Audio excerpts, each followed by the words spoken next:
देखो रिकॉर्डिंग का मैसेज क्या और स्क्रीन शेयर है। Yes ma'am. अच्छा, गुड मॉर्निंग इनकी।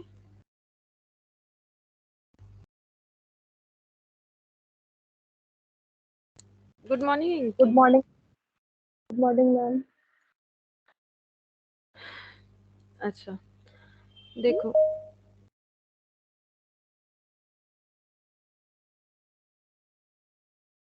Good morning Vishwajeet.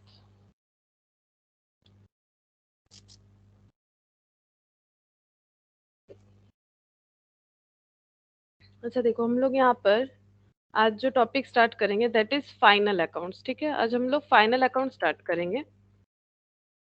तो देखो, क्योंकि सभी का तुम लोग का स्कूल तो हो चुका है, तो 11 में तुम लोगों ने फाइनल अकाउंट्स तो किया होगा। ठीक है, अब यहाँ पर हम लोग थोड़ा डेप्थ के साथ पढ़ेंगे कि फाइनल अकाउंट्स क्यों बनाया जाता है। ठीक है, और इसमें क्या क्या कितने तरह का फाइनल अकाउंट्स हो सकता है, मतलब कैसे कैसे एंटिटी है जो कि फाइनल अकाउंट्स बनाते हैं। एक्चुअली सारे एंटिटी फाइनल अकाउंट्स बनाएंगे, क्योंकि फाइनल अकाउंट्स होता क्या है। देखो, फाइनल मतलब जो प्रॉपर बन चुका है, प्रॉपर मतलब जो एंड में आ चुका है वो वाला अकाउंट्स। ठीक है, मतलब जिससे हमें कंक्लूजन मिल जाएगा। फाइनल तो वही होता है ना। तो फाइनल अकाउंट्स कैसे बनता है, पूरे एक बिजनेस का देखो तो एक स्पेसिफिक पीरियड के हिसाब से फाइनल अकाउंट्स बनता है। ठीक है, स्पेसिफिक पीरियड। और ये पीरियड क्या होता है, स्पेसिफिक पीरियड नॉर्मली होता है 12 मंथ्स या फिर 1 ईयर का। ठीक है, 12 मंथ्स और 1 ईयर जो भी बोलो एक ही बात है, इसका फाइनल अकाउंट्स बनता है। ठीक है, अब ईयर क्या क्या हो सकता है, कैलेंडर ईयर हो सकता है अगर कोई कैलेंडर ईयर फॉलो करता है, या फिर जो हमारा फाइनेंशियल ईयर होता है यानी अप्रैल टू मार्च। ठीक है, ये वाला फॉलो हो सकता है। अच्छा, अब फाइनल अकाउंट्स जो बनेगा ये क्यों बनता है, क्योंकि हर एक बिजनेसमैन को पता करना होता है कि उनके बिजनेस का प्रॉफिट क्या हुआ है। At the end of the day पता क्या करना है कि बिजनेस प्रॉफिट में है कि लॉस में है। मतलब नॉर्मली हम लोग ये थोड़ी ना बोलते बिजनेस कितने लॉस में चल रहा है, हम लोग यही सोचते हैं कि कितना प्रॉफिट कमा रहे हैं। ठीक है, फिर पता चलता है कि प्रॉफिट है कि लॉस है। पॉजिटिवली तो चलते हैं हम लोग। ठीक है, कि एंड में ये पता करें कि बिजनेस से कितना प्रॉफिट हो रहा है।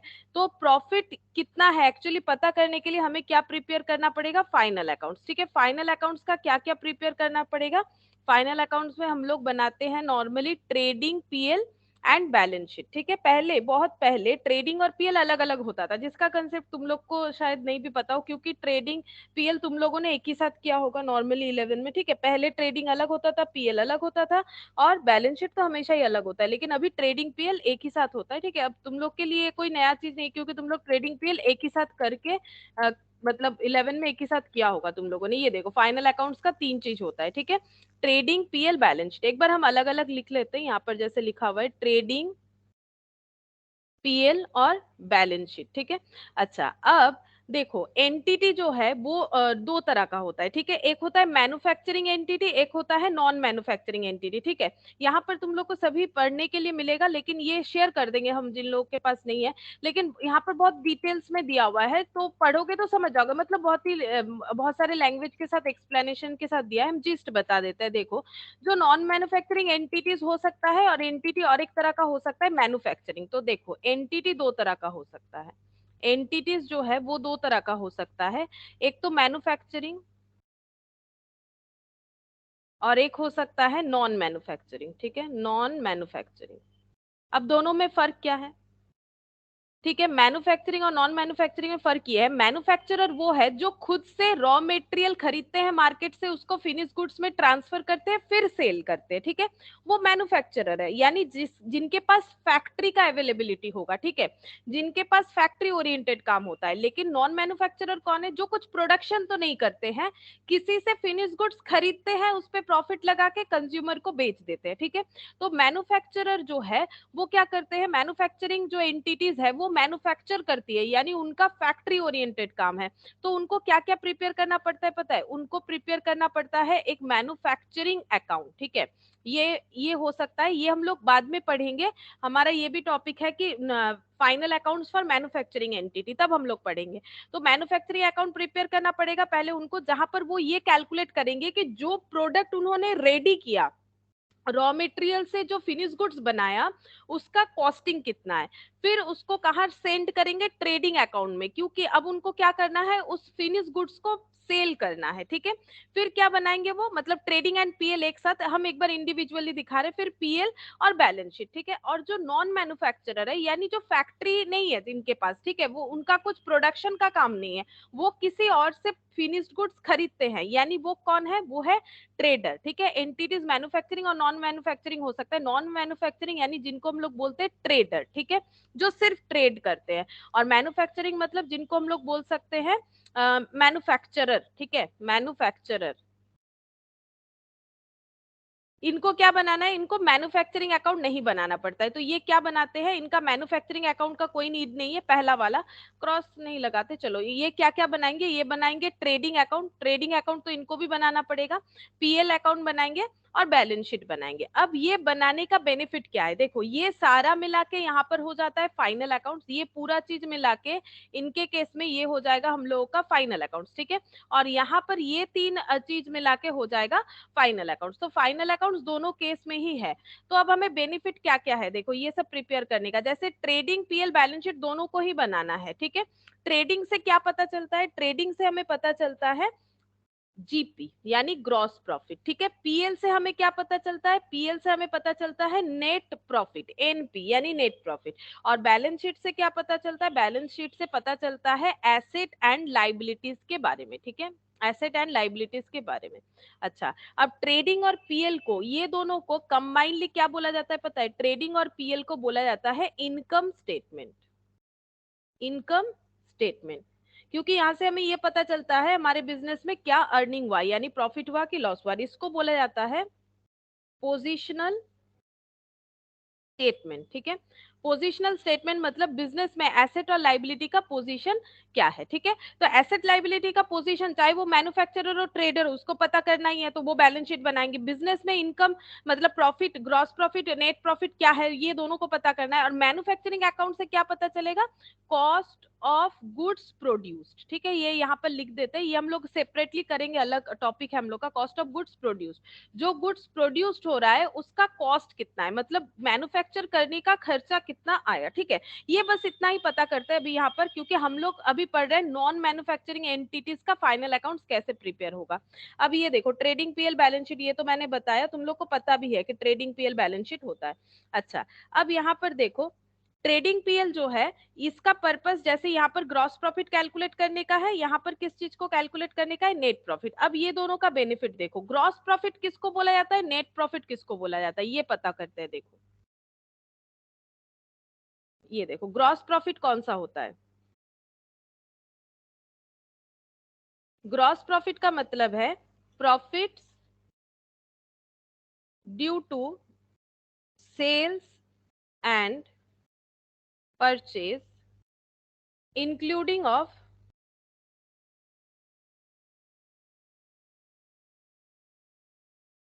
सम डायरेक्ट एक्सपेंस। समझाते हैं क्या है, ठीक है। बेसिकली ग्रॉस प्रॉफिट का मतलब है कि जिस चीज का भी हम लोग बिजनेस कर रहे हैं, ठीक है, हम लोग तो पर्टिकुलर किसी एक चीज का बिजनेस करेंगे, जैसे ग्रोसरी बिजनेस हो सकता है, ठीक है, कपड़े यानी क्लोथ्स का बिजनेस हो सकता है, फूड बिजनेस हो सकता है, ठीक है। इसके अलावा मान लो कि इलेक्ट्रॉनिक्स चीजों का बिजनेस है, कोई भी गुड्स हम लोग बेच रहे हैं, जो गुड्स का हम लोग कारोबार कर रहे हैं, जो गुड्स हम लोग बेच रहे हैं, वही बेच के हमें कितना प्रॉफिट आ रहा है, इसी को बोला जाता है ग्रॉस प्रॉफिट। और इसको हम लोग कहाँ से फाइंड आउट करते पता है, ट्रेडिंग अकाउंट से फाइंड आउट करते हैं, ये तुम लोग को पता है।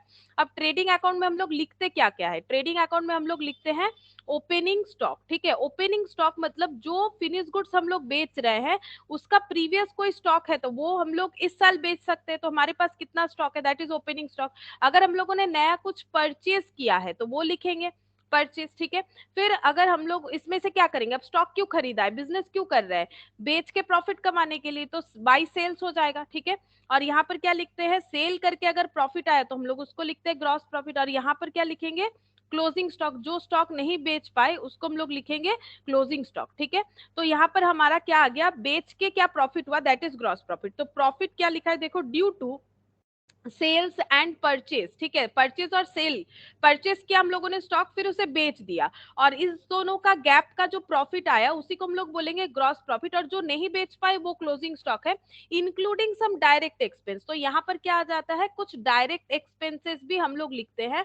अब ये क्या है, डायरेक्ट एक्सपेंस क्या होता है ये हम लोग देखेंगे। देखो डायरेक्ट एक्सपेंसेस का मतलब क्या होता है और ग्रॉस प्रॉफिट कैसे कैलकुलेट करते हैं, सिंपल देखो, जैसे मान लो हम लोगों ने अगर परचेज किया है 100 यूनिट, ठीक है, 100 यूनिट परचेस किया है at the rate of 2 rupees करके, तो 200 हो गया, ठीक है, और हम लोगों ने बेच दिया है वही 100 unit for example at the rate of 5 rupees करके, तो 500। तो जो प्रॉफिट आया, प्रॉफिट कितना आ रहा है, प्रॉफिट आ रहा है 300 करके, है ना, पर यूनिट में 3 रुपीज का प्रॉफिट है, तो 100 × 3 यानी 300 रुपीज का हम लोगों का प्रॉफिट हो गया। इस प्रॉफिट को हम लोग क्या बोलेंगे, ग्रॉस प्रॉफिट, ठीक है, इस प्रॉफिट को बोलेंगे ग्रॉस प्रॉफिट, यानी जो स्टॉक हम लोग बेचना चाहते हैं उसको बेच के हमारा प्रॉफिट आया है 300, दैट इज ग्रॉस प्रॉफिट। अब मान लो बिजनेस को, इसको बेचने के लिए हम लोगों ने क्या किया है, हम लोगों ने एडवर्टाइजमेंट किया, हमारे प्रोडक्ट को बेचने के लिए सपोज हम लोगों ने कोई एडवर्टाइजमेंट का खर्चा किया है, और एडवर्टाइजमेंट का खर्चा हुआ है हम लोगों का सपोज 50 रुपीज, ठीक है, एडवर्टाइजमेंट का खर्चा हुआ है हम लोगों का 50 रुपीज, और ये 50 रुपीज इसका मतलब यही से डिडक्ट करना पड़ेगा, ठीक है, सेल करने के लिए, करवाने के लिए, सेल को अच्छे तरह से, मतलब सेल का बूस्ट करने के लिए अगर हम लोगों ने एडवर्टाइजमेंट किया और उसके वजह से हमारा 50 रुपीज खर्चा हुआ है, तो एक्चुअली हमारा प्रॉफिट हो गया 250, इसको हम लोग बोलेंगे नेट प्रॉफिट, ठीक है। हम डायरेक्ट एक्सपेंस भी बता रहे हैं, पहले नेट प्रॉफिट भी थोड़ा सा बता देते हैं, जैसे ग्रॉस प्रॉफिट बोला मैंने, तो ग्रॉस प्रॉफिट है सिंपल जिस चीज का बिजनेस कर रहे हैं उस स्टॉक को बेच के जो प्रॉफिट आता है दैट इज ग्रॉस प्रॉफिट। यहाँ डायरेक्ट एक्सपेंस का पार्ट रह गया, हम बताते हैं डायरेक्ट एक्सपेंस क्या होता है।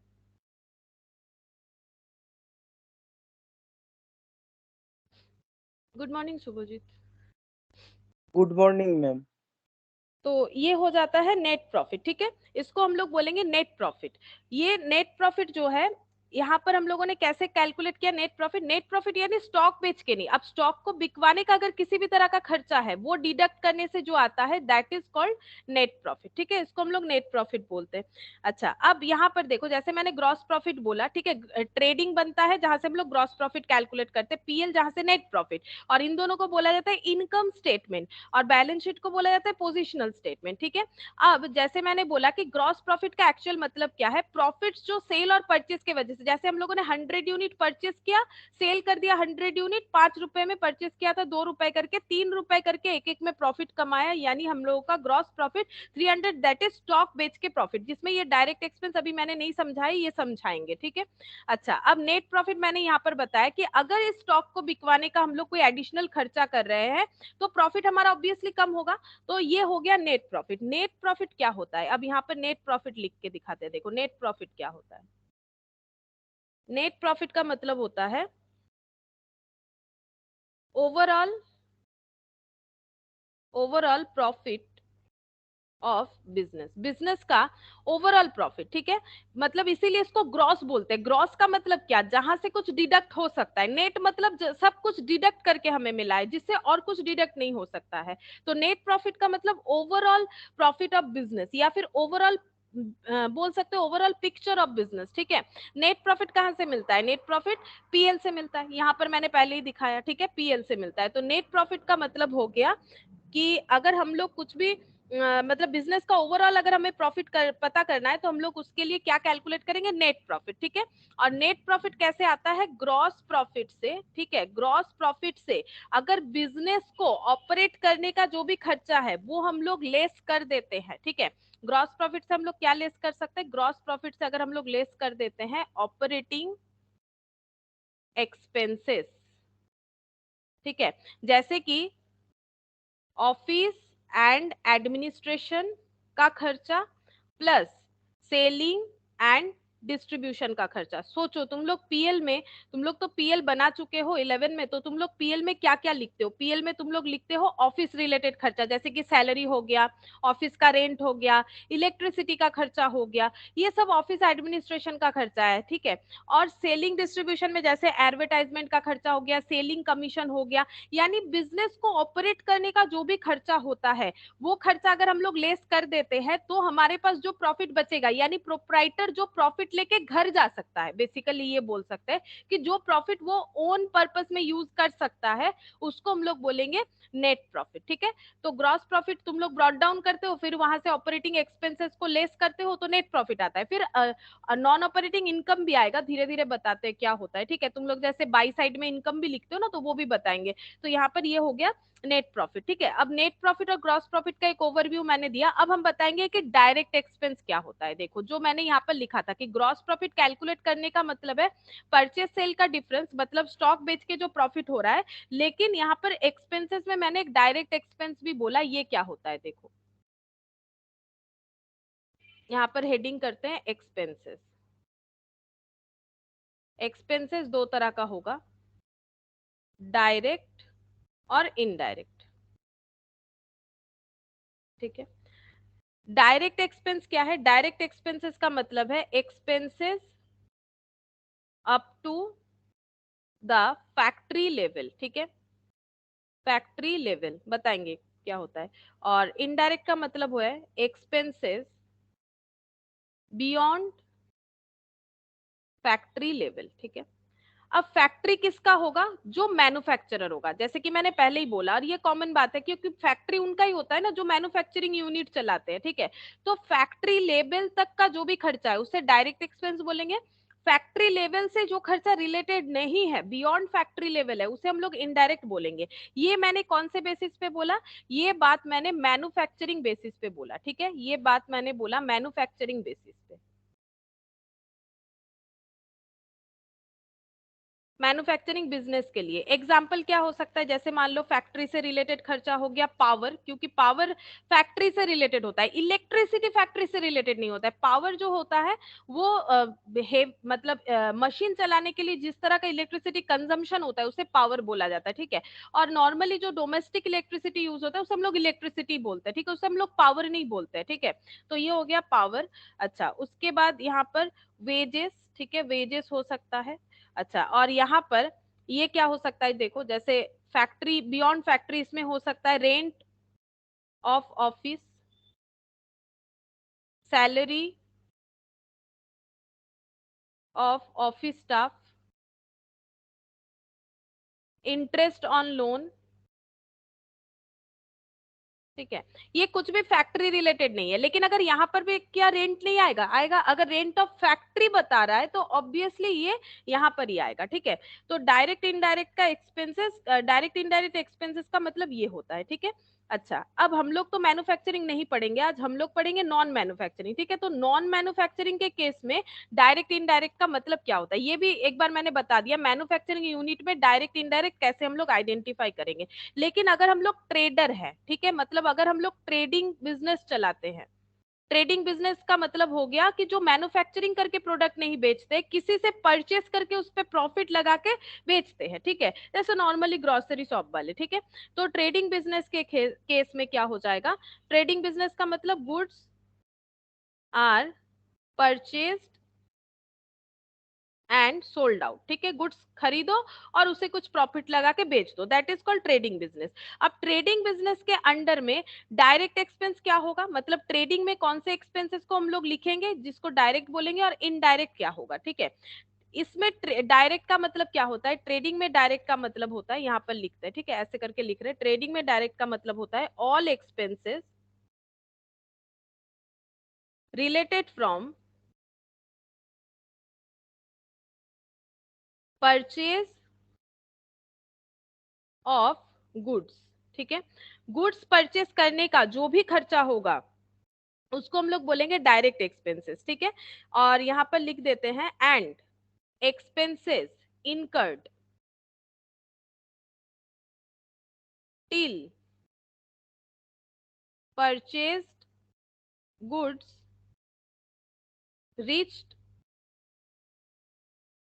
The warehouse, warehouse में गुड्स पहुंचने तक का जो भी खर्चा होगा उसे हम लोग डायरेक्ट एक्सपेंसेस बोलेंगे। इसीलिए तुम लोग फाइनल अकाउंट्स क्योंकि बना चुके हो सभी, तो हम बता रहे हैं तुम लोग ट्रेडिंग में क्या क्या लिखते हो, डायरेक्ट एक्सपेंसेस में वेजेस लिखते हो, ठीक है, और क्या लिखते हो, कैरेज इनवर्ड, फ्रेट इनवर्ड, है ना, यानी हम लोग का जो भी फिनिश गुड्स है उसे हमारे गोडाउन तक या शॉप तक पहुंचाने का जो भी खर्चा होता है उसे हम लोग डायरेक्ट एक्सपेंसेस मान लेते हैं। जैसे हम लोग कंसाइनमेंट में लास्ट क्लास में कर रहे थे, सभी का कंसाइनमेंट है, तो लास्ट क्लास में सभी लोग थे, तो कंसाइनमेंट में मैंने वही चीज बोला था। देखो आज भी हम लोग वही चीज ही यहाँ पर कर रहे हैं। डायरेक्ट एक्सपेंसेस का मतलब है गुड्स को लोकेशन तक पहुंचाने के लिए, सेलेबल कंडीशन तक पहुंचाने के लिए जो भी खर्चा होगा। जैसे हम लोगों ने जो स्टॉक खरीदा उसको हम लोग ऐसे ही नहीं लेके आ सकते, ठीक है, उसके लिए हम लोगों ने एक लेबर से लोडिंग करवाया, फिर लेबर से अनलोडिंग करवाया, तो लोडिंग अनलोडिंग के लिए लेबर को वेजेस दिया, ठीक है, हम लोगों ने कुछ ट्रांसपोर्टेशन का हेल्प लिया, ठीक है, तो कैरेज इनवर्ड, फ्रेट इनवर्ड, ये सब हमें देना पड़ेगा। तो ये हो जाता है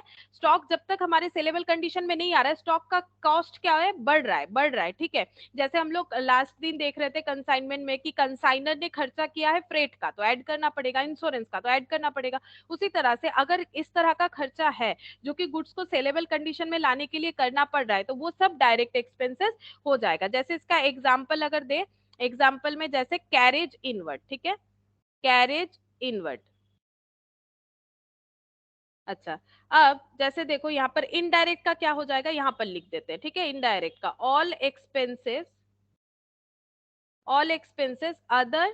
then other than direct expense. Direct expenses के अलावा जितने भी एक्सपेंसेस होंगे उसे हम लोग बोलेंगे इनडायरेक्ट एक्सपेंसेस, ठीक है, उसे हम लोग इनडायरेक्ट एक्सपेंसेस बोलेंगे। अच्छा, अब देखो यहाँ पर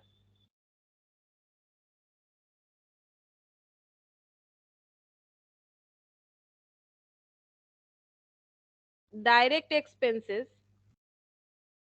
क्या क्या हो सकता है, इसका मतलब अगर हमें पावर दे दे, ठीक है, पावर फ्यूल, ठीक है, पावर फ्यूल, कैरेज इनवर्ड, कुछ एग्जांपल दे रहे हैं, ठीक है, carriage inward, wages, wages and salaries, ठीक है, wages and salaries.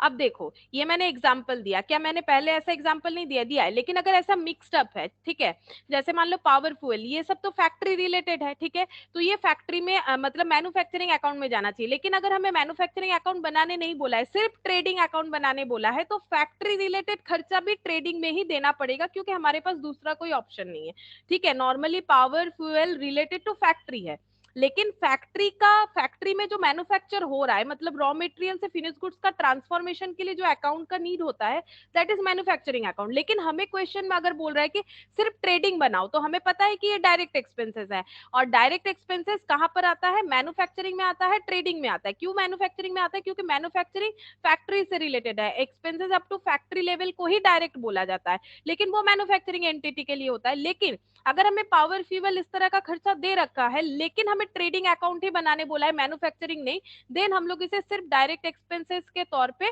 Trading account में लिखते हैं। ये सब तुम लोग लिखते हो, बट लॉजिक भी पता होना चाहिए क्यों हम लोग ऐसा करते हैं, ठीक है। अब रहा वेजेस सैलरी, और यहाँ पर कॉमा देके लिखते हैं सैलरी वेजेस, ऐसा चीज रहता है salary wages and wages salary. तो इसको कैसे ट्रीटमेंट किया जाता है, तुम लोग शायद करते ही हो, वेजेस एंड सैलरी को तुम लोग ट्रेडिंग में लिखते हो, सैलरी वेजेस को तुम लोग जो है पीएल में लिखते हो। ऐसा क्यों होता है, देखो, वेजेस एंड सैलरीज,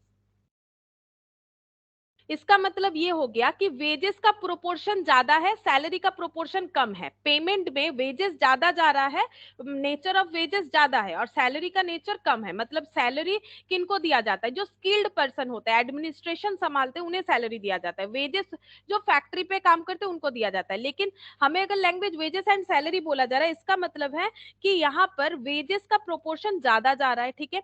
और अगर हमें ऐसा बोला जा रहा है सैलरीज एंड वेजेस, इस तरह से लैंग्वेज को डिटरमाइन किया गया है, इसका मतलब सैलरी का प्रोपोर्शन ज्यादा है कंपेयर टू वेजेस, ठीक है। तो अगर ऐसा हो रहा है तो इसको हम लोग क्या बोलेंगे, यहाँ पर देखो, लेबर जो है, लेबर को क्या मिलता है, लेबर को मिलता है वेजेस, ठीक है। और जो मैनेजर टाइप ऑफ लोग होते हैं, ठीक है, मैनेज करते हैं, ठीक है, मैनेजर्स जो होते हैं उनको क्या मिलता है, सैलरी, ठीक है। अगर लेबर ग्रेटर देन मैनेजर है,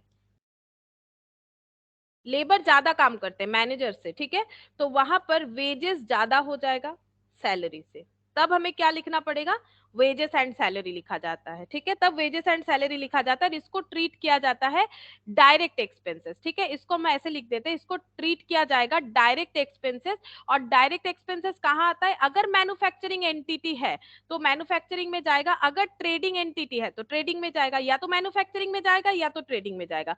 वेजेस एंड सैलरी में कैसे होगा, वेजेस एंड सैलरी का मतलब वही सेम बात है कि लेबर का मतलब होता है, लेबर को क्या दिया जाता है, लेबर को दिया जाता है वेजेस, ठीक है, और मैनेजर को क्या दिया जाता है, मैनेजर, मैनेजर यानी स्किल्ड पर्सन को जो देते हैं हम लोग उसे बोला जाता है सैलरी, ठीक है।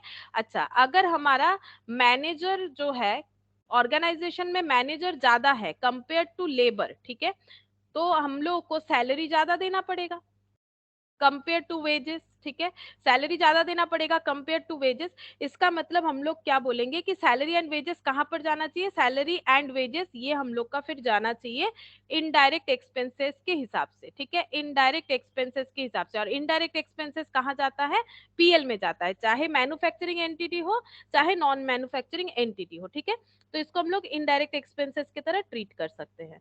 अच्छा, अब देखो इनडायरेक्ट एक्सपेंसेस का भी पार्ट होता है, देखो इनडायरेक्ट एक्सपेंसेस, इनडायरेक्ट एक्सपेंसेस का मतलब वो सारे एक्सपेंसेस जो तुम लोग पीएल में लिखते हो, ठीक है, तो मैंने इनडायरेक्ट एक्सपेंसेस को यहाँ पर थोड़ा सा लिखवाया है एक ही नाम कि all the expenses other than direct expenses, लेकिन वो होगा क्या वो भी तो पता होना चाहिए। यहाँ पर लिखते हैं, देखो all the expenses other than direct expense, ठीक है, डायरेक्ट एक्सपेंसेस के अलावा जितने भी एक्सपेंसेस है उसे हम लोग बोलेंगे इनडायरेक्ट एक्सपेंस। और इसको किस हिसाब से हम लोग ट्रीट करते हैं, इसका दो पार्ट होता है, एक होता है ऑपरेटिंग, ये सभी तुम लोग करते हो लेकिन शायद तुम लोग को नाम इतने अलग अलग तरीके से ना पता हो या फिर पता हो भी सकता है, ठीक है, तो देखो नॉन ऑपरेटिंग और ऑपरेटिंग एक्सपेंसेस, ठीक है।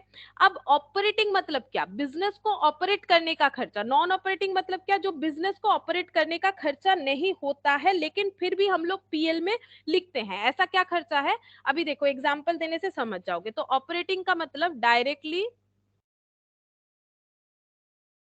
Directly related with business operation, ठीक है, जैसे example salary, office rent etcetera, ठीक है, प्रिंटिंग पोस्टेज ये सब भी हो सकता है। नॉन ऑपरेटिंग का मतलब क्या हो जाता है, not directly related with, not directly related with business operation.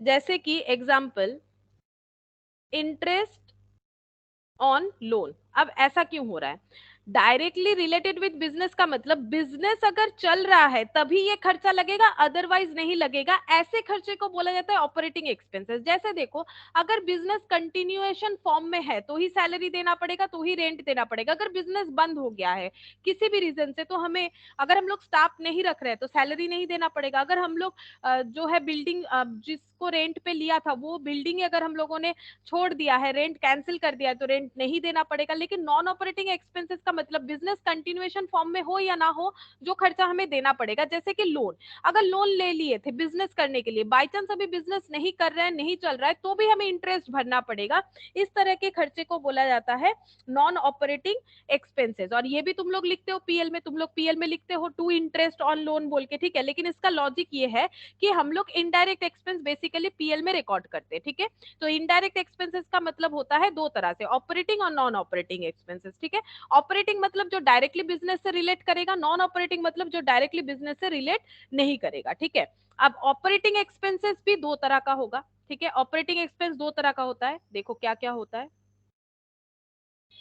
Operating expense को हम लोग दो तरह से डिवाइड कर सकते हैं, हम लोग पीएल में बेसिकली क्या लिखते हैं, अभी थोड़ी देर पहले मैंने बताया भी था, ऑफिस एडमिनिस्ट्रेशन और सेलिंग का खर्चा, ठीक है, ऑफिस एडमिनिस्ट्रेशन और यहाँ पर हो गया सेलिंग एंड डिस्ट्रीब्यूशन, ठीक है, सेलिंग एंड डिस्ट्रीब्यूशन। अभी एग्जांपल देने से तुम लोग समझ जाओगे। देखो ऑपरेटिंग एक्सपेंसेस कहाँ लिखा जाता है? पीएल में, क्योंकि ऑपरेटिंग एक्सपेंसेस क्या है, किसका पार्ट है? इनडायरेक्ट एक्सपेंसेस का। इनडायरेक्ट एक्सपेंस कहाँ लिखा जाता है? पीएल में लिखा जाता है। अब ऑपरेटिंग एक्सपेंस यानी क्या क्या हम लोग लिखते हैं, इसको बेसिकली दो पार्ट में डिवाइड किया गया है, office administration, selling distribution. Office को चलाने के लिए, एडमिनिस्ट्रेशन संभालने के लिए जो भी खर्चा हम लोग देते हैं, जैसे तुम लोग ये सब लिखते ही हो, जैसे रेंट, यानी अगर हमें कुछ भी नहीं बोलता है तो हम लोग रेंट कहाँ लिख देते हैं? पीएल में लिख देते हैं। हम लोग एजम्पशन यही ले लेते हैं कि वो ऑफिस का रेंट है, क्योंकि रेंट तो फैक्ट्री का भी हो सकता है, लेकिन अगर मैन्युफैक्चरिंग यूनिट नहीं है तो फैक्ट्री का तो रेंट होगा नहीं, ठीक है। ट्रेडिंग में रेंट हम लोग लिख नहीं सकते, क्योंकि रेंट तो स्टॉक से रिलेटेड खर्चा है नहीं कि हम लोग लिख दे, इसीलिए सिर्फ रेंट जब देता है तो हम लोग पीएल में लिख देते हैं, ठीक है। तो इसीलिए हम लोग ये एजम्पशन लेते हैं कि ऑफिस का रेंट है। अच्छा, स्टाफ का सैलरी, ऑफिस में जो स्टाफ है उनका सैलरी, ये सब तुम लोग लिखते ही हो, टू रेंट, टू सैलरी ऐसे लिखते हो। डेप्रिसिएशन ऑन एसेट, ठीक है, जो भी एसेट यूज हो रहा है उसका डेप्रिसिएशन, ठीक है। और क्या हो सकता है? इलेक्ट्रिसिटी, इलेक्ट्रिसिटी लिखते हो। और क्या लिखते हो? Printing, postage, printing and postage, इस तरह का खर्चा लिखते हो। ये देखो, ये सारा ही ऑफिस से रिलेटेड खर्चा है। सेलिंग डिस्ट्रीब्यूशन का मतलब एडवर्टाइजमेंट का खर्चा लिख दिया, ठीक है। Sales manager commission, sales manager commission, ठीक है, सेल्स मैनेजर को अगर कमीशन दे रहे हैं वो भी हम लोग कहाँ लिखते हैं? पीएल में लिखते हैं, ठीक है। अच्छा, और क्या हो सकता है?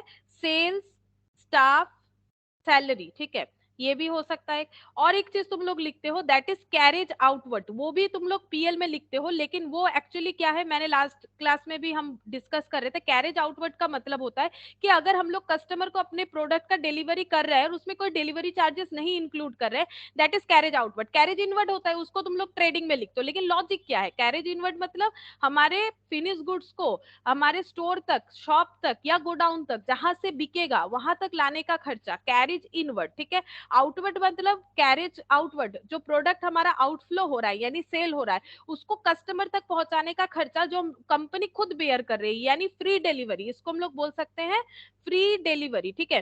फ्री डिलीवरी करने का मतलब है कंपनी खुद बेयर कर रही है, ठीक है, खुद बेयर कर रही है, डिलीवरी चार्जेस कस्टमर से नहीं रिकवर कर रही है, तो वो हो जाता है कैरेज आउटवर्ड, इसे बोला जाता है कैरेज आउटवर्ड, ठीक है। तो अगर इसका अब समरी देखो तो क्या हो गया? समरी हम लोग का ये बन रहा है मेन, ठीक है। हम लोग क्या देखे? एक्सपेंसेस, एक्सपेंसेस कितने तरह का होता है? एक्सपेंसेस मेनली दो तरह का होता है। क्या होता है? एक होता है डायरेक्ट, एक होता है इनडायरेक्ट, ठीक है। अच्छा, इनडायरेक्ट एक्सपेंस कितने तरह का होता है? दो तरह का होता है, ऑपरेटिंग और नॉन ऑपरेटिंग, ऑपरेटिंग और नॉन ऑपरेटिंग, ठीक है। और ऑपरेटिंग एक्सपेंसेस कितने तरह का होता है? वो भी दो तरह का होता है, ऑफिस एंड एडमिनिस्ट्रेशन और सेलिंग एंड डिस्ट्रीब्यूशन, ठीक है। अच्छा, डायरेक्ट एक्सपेंसेस कहाँ लिखा जाता है? डायरेक्ट एक्सपेंसेस लिखा जाता है ट्रेडिंग में, ठीक है। इनडायरेक्ट एक्सपेंस कहाँ लिखा जाता है? पीएल में। ये सब हम लोग पीएल में ही लिखते हैं, लेकिन इस तरह से बाइफर्केशन करके हम लोग नहीं समझते हैं। जैसे मान लो सेल्स से सेलिंग डिस्ट्रीब्यूशन का खर्चा, सेल्समैन कमीशन, ये सब सेलिंग हम लोग लाइन बाय लाइन लिख देते हैं, फाइनल अकाउंट्स को देख के पुट कर देते हैं, बट लॉजिक ये है, ठीक है। अच्छा, अब देखो ग्रॉस प्रॉफिट हम लोगों ने कैसे कैलकुलेट किया। अब ग्रॉस प्रॉफिट कैसे कैलकुलेट होता है? जो भी प्रोडक्ट बेच दिया, ठीक है, वहां पर जो प्रॉफिट कमाया, और profits due to sales and purchase including of some direct expenses. Some direct expense include इसीलिए होता है, मान लो हम लोग जो 100 यूनिट खरीद के लेके आ रहे हैं, उसके लिए हमारा ट्रांसपोर्टेशन खर्चा लग गया 50 रुपीज, यानी जो गुड्स परचेज किया उसका कॉस्ट फिर 200 नहीं 250 हो जाएगा, that is called direct expense, ठीक है। अच्छा, अब यहाँ पर एक पॉइंट और भी देखो, ठीक है। मैचिंग कंसेप्ट में हमें प्रिपेयर करना पड़ेगा हम लोगों का फाइनल अकाउंट्स, ठीक है। ये पॉइंट तुम लोग को यहाँ पर दिखेगा, ये देखो, ये जो है यहाँ पर, ये देखो यहाँ पर हम लोग को मिलेगा किस तरह से हमें फाइनल अकाउंट्स बनाना चाहिए। तो देखो यहाँ पर कुछ पॉइंट्स बोले हुए वो हम बता देते हैं। देखो, प्रिपरेशन ऑफ फाइनल अकाउंट्स हमें क्या करना पड़ेगा? पहला बात है, हमें कैपिटल और रेवेन्यू नेचर के खर्चे में डिफरेंस पता करना चाहिए। जैसे ये बता देते हैं, तुम लोग को पता है, देखो जैसे तुम लोग अगर एसेट खरीदते हो, मान लो एक फर्नीचर खरीदा, तो वो खरीदने का खर्चा है, खर्चा तो फिर हम लोग ट्रेडिंग पीएल में तो नहीं दिखाते, बट सैलरी का खर्चा हम लोग कहाँ दिखाते हैं, पीएल में दिखाते हैं। वेजेस का खर्चा ट्रेडिंग में दिखाते हैं। तो फिर एसेट खरीदना भी तो खर्चा है, उसे क्यों नहीं दिखाते, क्योंकि वो कैपिटल नेचर का पेमेंट है, इसीलिए नहीं दिखाते। कैपिटल नेचर का पेमेंट मतलब क्या होता है, जो खर्चा करने के बाद जिससे बेनिफिट हमें मोर देन 1 अकाउंटिंग ईयर के लिए मिलता है, ठीक है, इस तरह की चीजों को ही तो एसेट बोला जाता है, ठीक है। तो एसेट कहाँ पर जाएगा, एसेट बैलेंस शीट में जाता है। लाइबिलिटी जो है वो हम लोग का सॉरी, हाँ, लाइबिलिटीज जो है वो भी बैलेंस शीट में जाता है। तो इसीलिए हमें फाइनल अकाउंट्स बनाते हुए हमें ये देखना चाहिए, कैपिटल और रेवेन्यू नेचर के चीजों में हमें डिस्टिंक्शन करने आना चाहिए। कैपिटल पेमेंट हो चाहे कैपिटल रिसिप्ट हो। देखो, कैपिटल कैश टू कैपिटल होता है, तो वो हम लोग कहाँ लिखते हैं, वो भी तो अर्निंग है। तो फिर सेल करके जो पैसा आ रहा है उसको हम लोग बाई सेल्स बोल के ट्रेडिंग में दिखाते हैं। लोन से जो पैसा ले रहे हैं वो तो वहां नहीं दिखाते, क्योंकि लोन से लिया गया पैसा वो तो हमारा लाइबिलिटी है, तो बैलेंस शीट में जाना चाहिए। ये सब बेसिक ऑफ अकाउंट्स में है जो तुम लोग सर के क्लास में किए होंगे, ठीक है। तो ये हमें सबसे पहले कैपिटल और रेवेन्यू में डिफरेंशिएशन करने आना चाहिए, और हम लोग करते भी है, तभी जाके हम लोग फिक्स्ड एसेट्स को एसेट्स में लिखते हैं, ठीक है, करंट एसेट को भी एसेट्स में यानी बैलेंस शीट में लिखते हैं। और क्या हमें देखना चाहिए, और हमें देखना चाहिए एक्सपेंसेस जो है, जो जिस पीरियड का है उसी पीरियड का एक्सपेंसेस हम लोग यहाँ पर इनकट करेंगे, दूसरे पीरियड का नहीं। जैसे अगर हम लोग फाइनल अकाउंट्स बना रहे हैं 2022 का, तो 2023 का अगर कोई एक्सपेंसेस है जिसे हम लोग प्रीपेड बोलते हैं या इनकम है, प्रीपेड इनकम या एक्सपेंसेस है, उसे एक्सक्लूड करना पड़ेगा। और अगर 2021 का कुछ इनकम या एक्सपेंसेस है उसे भी एक्सक्लूड करना पड़ेगा। यानी सिर्फ और सिर्फ जिस पीरियड का हम लोग अकाउंटिंग रेडी कर रहे हैं उसी पीरियड का इनकम या एक्सपेंसेस हमें दिखाना चाहिए। और क्या क्या फॉलो करना पड़ेगा, हमें पर्सनल एक्सपेंस और इनकम और बिजनेस एक्सपेंस और इनकम में डिफरेंशिएशन करने आना चाहिए। जैसे देखो, अगर प्रोप्राइटर अपने बिजनेस से पैसा विथड्रॉल करता है तो हम लोग उसको ड्रॉइंग्स बोल के ट्रीटमेंट करते हैं और कैपिटल से लेस करके दिखाते हैं। क्यों, क्योंकि ये बिजनेस का खर्चा नहीं है। बिजनेस का खर्चा होता है तो पीएल या ट्रेडिंग में दिखाओ, स्टॉक खरीदा तो ट्रेडिंग में दिखाओ, स्टॉक रिलेटेड खर्चा है। अगर बिजनेस को संभालने का खर्चा यानी कि ऑफिस एडमिनिस्ट्रेशन का खर्चा या फिर सेलिंग डिस्ट्रीब्यूशन का खर्चा या फिर नॉन ऑपरेटिंग एक्सपेंसेस जो भी अभी हम लोगों ने आज डिस्कस किया, अगर इनडायरेक्ट एक्सपेंसेस जो बिजनेस से रिलेटेड है तो वो पीएल में दिखाना चाहिए। अगर प्रोप्राइटर खुद के लिए पैसा विथड्रॉल कर रहा है तो वो कैपिटल से लेस करके दिखाएंगे, मतलब तुम्हारा कैपिटल घट रहा है क्योंकि तुम अपना कैपिटल से पैसा विथड्रॉल कर रहे हो, बिजनेस पर्पस में नहीं, पर्सनल। तो पर्सनल और बिजनेस का इनकम या एक्सपेंसेस को अलग से समझने आना चाहिए हमें, ठीक है। अच्छा, मेटेरियल फैक्ट्स जितना है सारा चीज डिस्क्लोज होना चाहिए। जैसे मेटेरियल फैक्ट्स का मतलब, जैसे हम लोग लेबर को बोनस दिए, ठीक है, तो बोनस देने की वजह से मान लो हमारा जो है लेबर का कॉस्ट वो बढ़ जाएगा, तो हमें वो भी दिखाना चाहिए कि हम लोगों ने बोनस दिया। ये पॉइंट यहाँ पर बोला है, हम लोग तो ट्रीटमेंट करते ही है कि बोनस दे रहे हैं तो वो दिखाएंगे, ठीक है। अच्छा, करेंट पीरियड का ट्रांजैक्शन ओनली रिकॉर्ड होना चाहिए, ये तो मैंने बता दिया। अच्छा, अब उसके बाद देखो यहाँ पर जो हम बता रहे थे, मैचिंग कंसेप्ट में हमारा फाइनल अकाउंट्स रेडी होता है, ठीक है, और एक्रूअल बेसिस पे। ये देखो मैचिंग कंसेप्ट में यहाँ पर बहुत सारा चीज दे रखा है। हम एक छोटे से एग्जांपल से तुम लोग को मैचिंग कंसेप्ट समझाते हैं। मैचिंग कंसेप्ट क्या होता है, देखो, जैसे सपोज हम लोगों ने परचेस किया है 100 unit at the rate of 10 करके स्टॉक, ठीक है, और सेल्स कर दिया है 80 units at the rate of 15 करके। अब हम लोग प्रॉफिट कैसे कैलकुलेट करेंगे, हम लोग अगर ऐसे बोलते हैं 100 यूनिट्स 10 रुपीज करके परचेस किया और सेल कर दिया है 80 यूनिट 15 रुपीज करके, यानी यहाँ पर कितना हो जाएगा, 18 टू 15 कितना होता है, 18 टू 15, ये हो गया 1200, ठीक है। ये 1200 हो गया, परचेस किया था हम लोगों ने 1000 रुपीज का, ये रुपीज में, तो प्रॉफिट हो गया 200। ये बिल्कुल गलत बात है। क्यों गलत बात है, क्योंकि हम लोग क्या कर रहे हैं, 100 यूनिट के परचेस प्राइस से हम लोग 80 यूनिट्स का सेलिंग प्राइस से प्रॉफिट कंपेयर कर रहे हैं। ये मैचिंग कंसेप्ट नहीं हुआ। मैचिंग कंसेप्ट क्या होता है, हमें क्या करना पड़ेगा, हमें ये देखना पड़ेगा 80 यूनिट सेल हो गया 15 रुपीज से, ठीक है, तो 1200 का हम लोगों ने सेल कर दिया, ये हो गया सेल वैल्यू।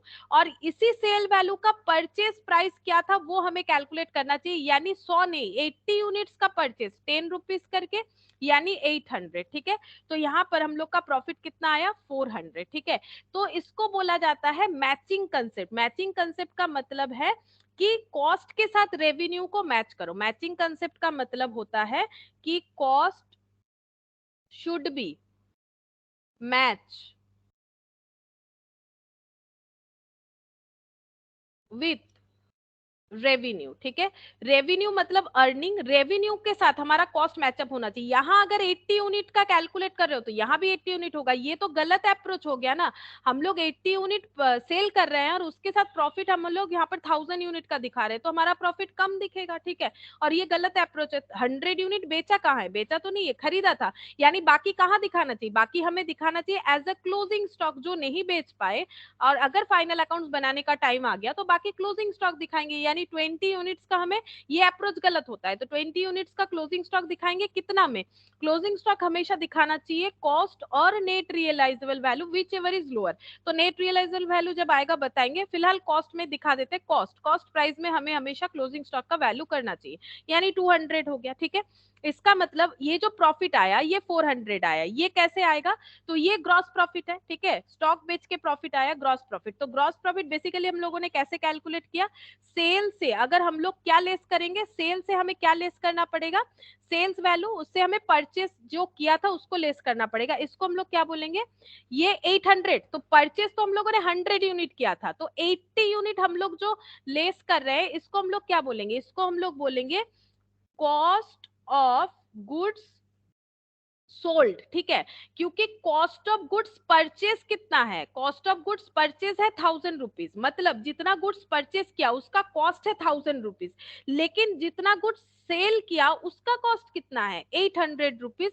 इसीलिए ये लैंग्वेज तुम लोग देखे होगे, लैंग्वेज ऐसा होता है कॉस्ट ऑफ गुड्स सोल्ड, मतलब जितना गुड्स बेचा उसका कॉस्ट कितना है, वो लेस करने से हमें ग्रॉस प्रॉफिट मिलता है। एक्चुअली वो लेस करने से हमें ग्रॉस प्रॉफिट मिलता है। तो ट्रेडिंग अगर देखोगे तो ये इसी तरह से बनता है। और कॉस्ट ऑफ गुड्स सोल्ड कैसे पता चलेगा, ये देखो, sales minus cost of goods sold का मतलब क्या है, कॉस्ट ऑफ गुड्स सोल्ड का मतलब हो जाएगा ओपनिंग स्टॉक। अगर हमारा पहले से कोई स्टॉक है दैट इज ओपनिंग स्टॉक।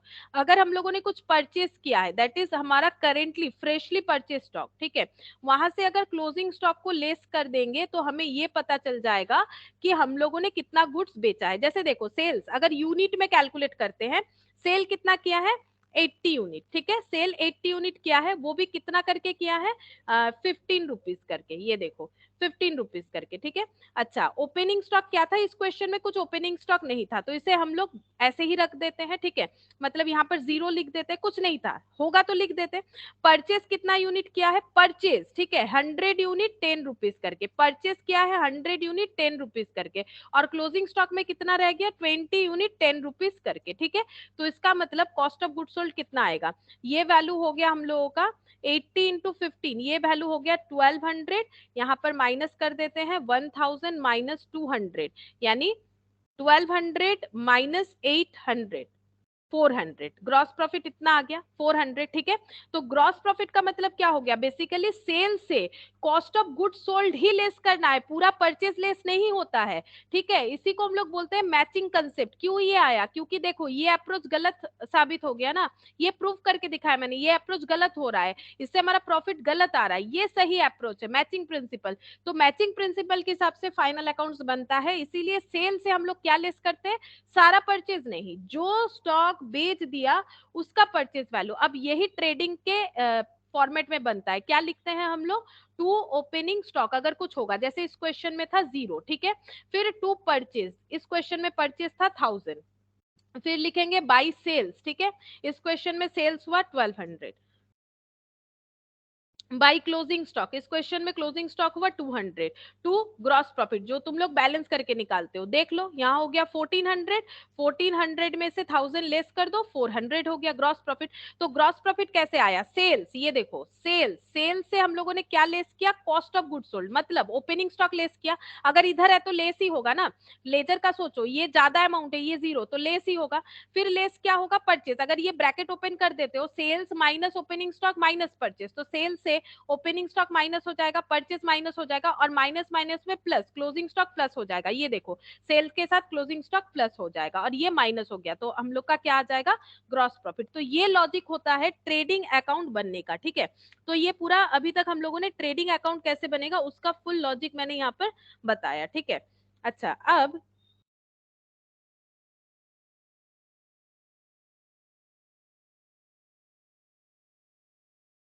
अब यहाँ पर देखो और एक पॉइंट, जीपी का मतलब अभी अभी जैसे मैंने बोला सेल्स माइनस क्या होता है, कॉस्ट ऑफ गुड सोल्ड, तो हम इसको सीओजीएस लिखते हैं, ठीक है, इसको शॉर्ट में सीओजीएस बोला जाता है।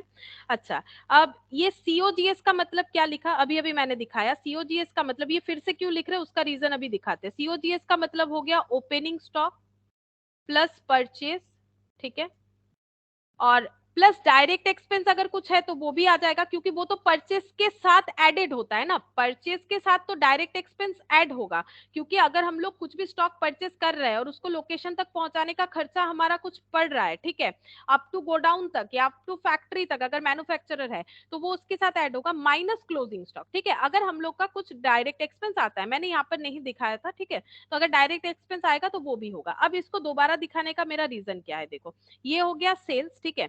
अब अगर ओपनिंग स्टॉक, ठीक है, ओपनिंग स्टॉक, परचेज और क्लोजिंग स्टॉक, ये सब अगर हम लोग मतलब ये सारा चीज अगर एडजस्ट हो जाता है तो इसको एक साथ बोला जाता है एडजस्टेड परचेज, ठीक है, इसको हम लोग बोलते हैं adjusted purchase. But adjusted purchase में डायरेक्ट एक्सपेंस नहीं आएगा, ठीक है, मतलब डायरेक्ट एक्सपेंसेस को इसमें इंक्लूड नहीं करेंगे।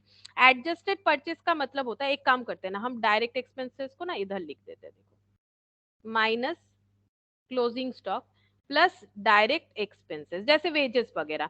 तो opening stock, purchase, closing stock, अगर ये कैलकुलेशन हो जाता है तो इसको हम लोग बोल सकते हैं एडजस्टेड परचेस, ठीक है, इसको बोल सकते हैं एडजस्टेड परचेस। यानी एडजस्टेड परचेस का मतलब हो गया कि opening stock, purchase minus closing stock किया हुआ है, इसको हम लोग बोलेंगे एडजस्टेड परचेस। अच्छा, इसका मतलब हम लोग ये बोल सकते हैं कि ओपनिंग स्टॉक, और एक चीज भी बोल सकते हैं, ओपनिंग स्टॉक प्लस परचेज, इसको हम लोग बोल सकते हैं cost of goods available for sale, available for sale.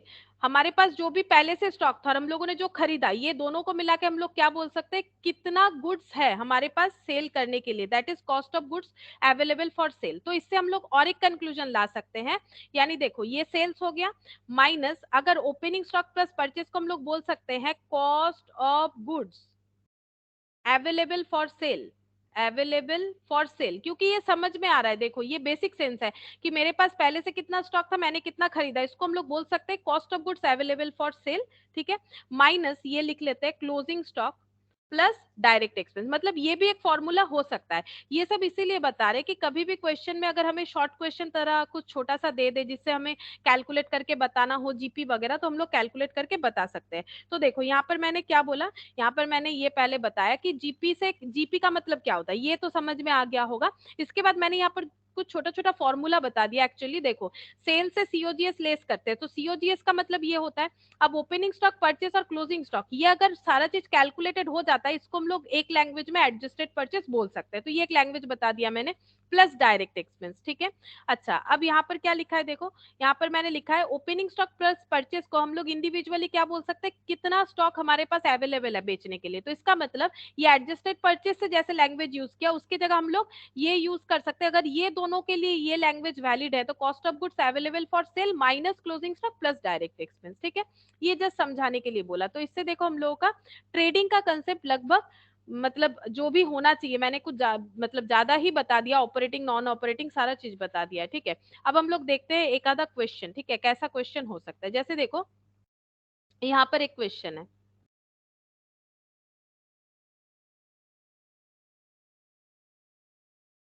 Illustration 1, ठीक है।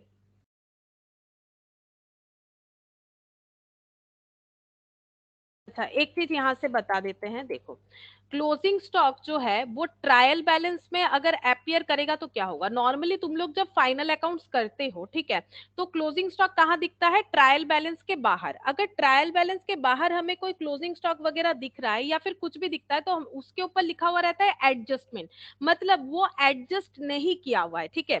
लेकिन अगर क्लोजिंग स्टॉक ट्रायल बैलेंस के अंदर है, ठीक है, तो ये बहुत ही कम सिचुएशन में होता है। अगर ट्रायल बैलेंस के अंदर है तो वो ऑलरेडी उस पे एंट्रीज पास किया हुआ है यानी एडजस्टेड है। देखो क्या लिखा हुआ है, द क्लोजिंग इन्वेंट्री यानी stock is then not entered in the trading account. अगर क्लोजिंग स्टॉक ट्रायल बैलेंस के अंदर है तो उसे ट्रेडिंग अकाउंट में लिखने का जरूरत नहीं है, it is shown only in the balance sheet, ये सिर्फ बैलेंस शीट में दिखाया जाएगा। This is because it has already been adjusted to arrive at cost of goods sold, जो अभी अभी मैंने बताया, यानी cost of goods sold. Cost of goods sold का मतलब क्या होता है, कितना स्टॉक हम लोगों ने बेचा उसका कॉस्ट क्या है। तो कितना स्टॉक बेच सकते हैं, जो हमारे पास ओपनिंग स्टॉक था वो बेच सकते हैं, जो हम लोगों ने परचेस किया वो बेच सकते हैं, और जो हमारे पास रह गया क्लोजिंग स्टॉक वो हम लोग नहीं बेचा है। ठीक है, तो जितना स्टॉक हमारे पास पहले से था और जितना हम लोगों ने खरीदा, मान लो मेरे पास पहले 2 पेन थे, ठीक है, मैंने और भी 3 पेन खरीदा, मेरे पास 5 पेन हो गया बेचने के लिए, उसमें से मैंने 1 पेन नहीं बेचा, क्लोजिंग स्टॉक में अभी भी पड़ा हुआ है, यानी मैंने 4 पेन बेच दिया। ठीक है, अगर इसको कॉस्ट में कैलकुलेट करेंगे तो हमें कॉस्ट ऑफ गुड सोल्ड मिल जाएगा।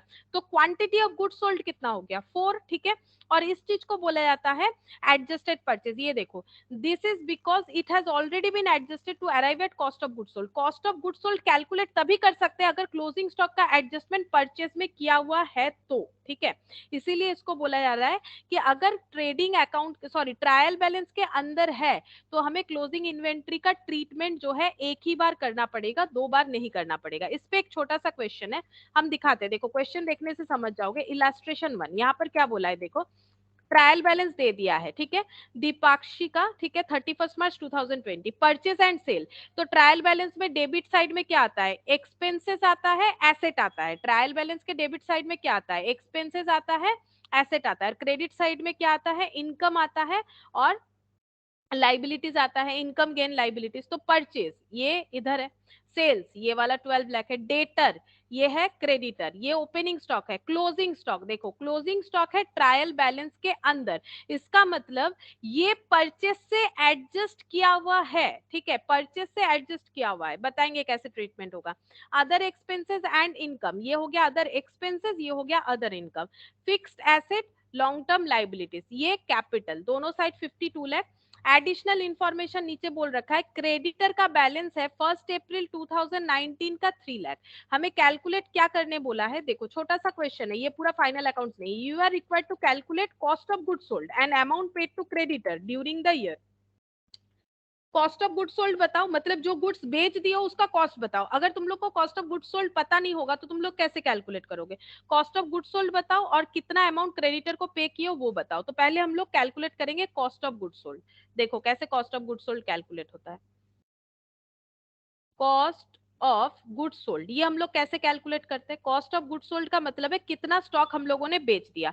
तो कॉस्ट ऑफ गुड्स सोल्ड देखो यहाँ पर मैंने कितना सारा फॉर्मूले से लिखवाया था कॉस्ट ऑफ गुड्स सोल्ड क्या होता है। अब हम लोग को पता है कि कॉस्ट ऑफ गुड्स सोल्ड का मतलब ये सब हो सकता है। ठीक है, मतलब सीधा सा बात है, देखो फॉर्मूला हमें रटने का जरूरत नहीं है। कॉस्ट ऑफ गुड्स सोल्ड इसका मतलब क्या होता है, जो गुड्स बेच दिया उसका कॉस्ट क्या है। तो हम लोग क्या स्टॉक बेच सकते हैं, जो खरीदा था या फिर मेरे पास अगर पहले से कोई स्टॉक था, यानी सिंपल ऐसे लिखना स्टार्ट करेंगे कि जो ओपनिंग स्टॉक था वो हम बेच सकते हैं। ठीक है, जो मैंने परचेज किया वो हम बेच सकते हैं। ठीक है, और मेरे पास जो क्लोजिंग स्टॉक है वो मैंने नहीं बेचा। ठीक है, वो हम नहीं बेच पाए, यानी क्लोजिंग स्टॉक लेस करने के बाद जो आ रहा है वही मेरा कॉस्ट ऑफ गुड्स सोल्ड होगा। मेरे पास इतना स्टॉक अवेलेबल था बेचने के लिए।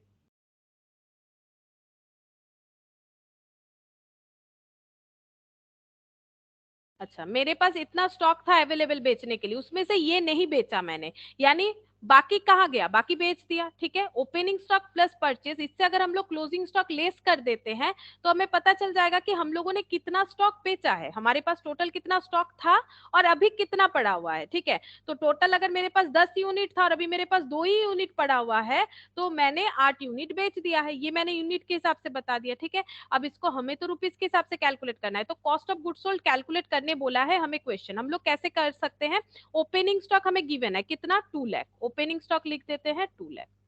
ठीक है, अच्छा अब परचेज जो है यहाँ पर ट्रायल बैलेंस के अंदर दे रखा है। ठीक है, परचेज कितना है, 10 लाख, हम यहाँ पर लिख लेते हैं 10 लाख। अब ट्रायल बैलेंस के अंदर हमें क्लोजिंग परचेज तो ट्रायल बैलेंस के अंदर ही होगा, क्लोजिंग स्टॉक हमें ट्रायल बैलेंस के अंदर दे रखा है। ठीक है, तो क्लोजिंग स्टॉक अगर ट्रायल बैलेंस के अंदर दे रखा है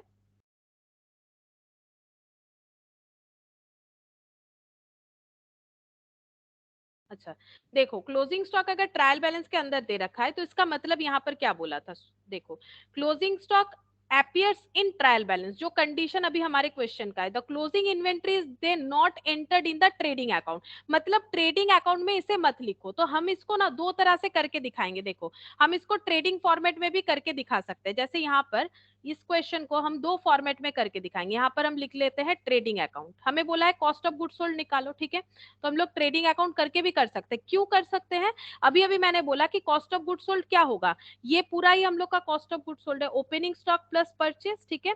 यहाँ से अगर क्लोजिंग स्टॉक लेस कर देंगे तो हमें क्या मिल जाएगा, कॉस्ट ऑफ गुड्स सोल्ड, ठीक है। देखो 1000 में से 200 का हम लोगों ने नहीं बेचा, तो 800 रुपीज का स्टॉक हम लोगों ने बेच दिया, ठीक है। कितने में बेचा, 1200 में, तो हमें जीपी 400 दिख रहा है। तो हम लोग ट्रेडिंग अकाउंट बना के भी तो देख सकते हैं कि हमारा कॉस्ट ऑफ गुड्स सोल्ड क्या है। तो कैसे पता चलेगा, ओपनिंग स्टॉक, परचेज और ये क्लोजिंग स्टॉक। अब हमें क्वेश्चन क्या बोल रहा है, ये देखो क्वेश्चन हमें बोल रहा है कि ट्रेडिंग में क्लोजिंग स्टॉक मत लिखो अगर वो ट्रायल बैलेंस पे अपियर कर रहा है। तो हम लोग ट्रेडिंग में क्या क्या लिख सकते हैं, टू ओपनिंग स्टॉक, अगर क्वेश्चन में है तो क्वेश्चन में है ओपनिंग स्टॉक कितना है, ये देखो यहां से देख के लिख देते हैं 2 लाख। अच्छा परचेज है क्वेश्चन में, परचेज कितना है 10 लाख, ठीक है, परचेज है 10 लाख। अच्छा अब हमें बोला है क्लोजिंग स्टॉक मत लिखो, ठीक है। और हम लोग कैसे कैलकुलेट करते हैं, हम लोग का cost of goods sold, cost of goods sold हम लोग कैलकुलेट करते हैं opening stock plus purchase minus closing stock. लेकिन हमें साफ साफ बता दिया है कि अगर क्लोजिंग स्टॉक ट्रायल बैलेंस पे अपियर करेगा तो वो ट्रेडिंग अकाउंट में नहीं जाएगा।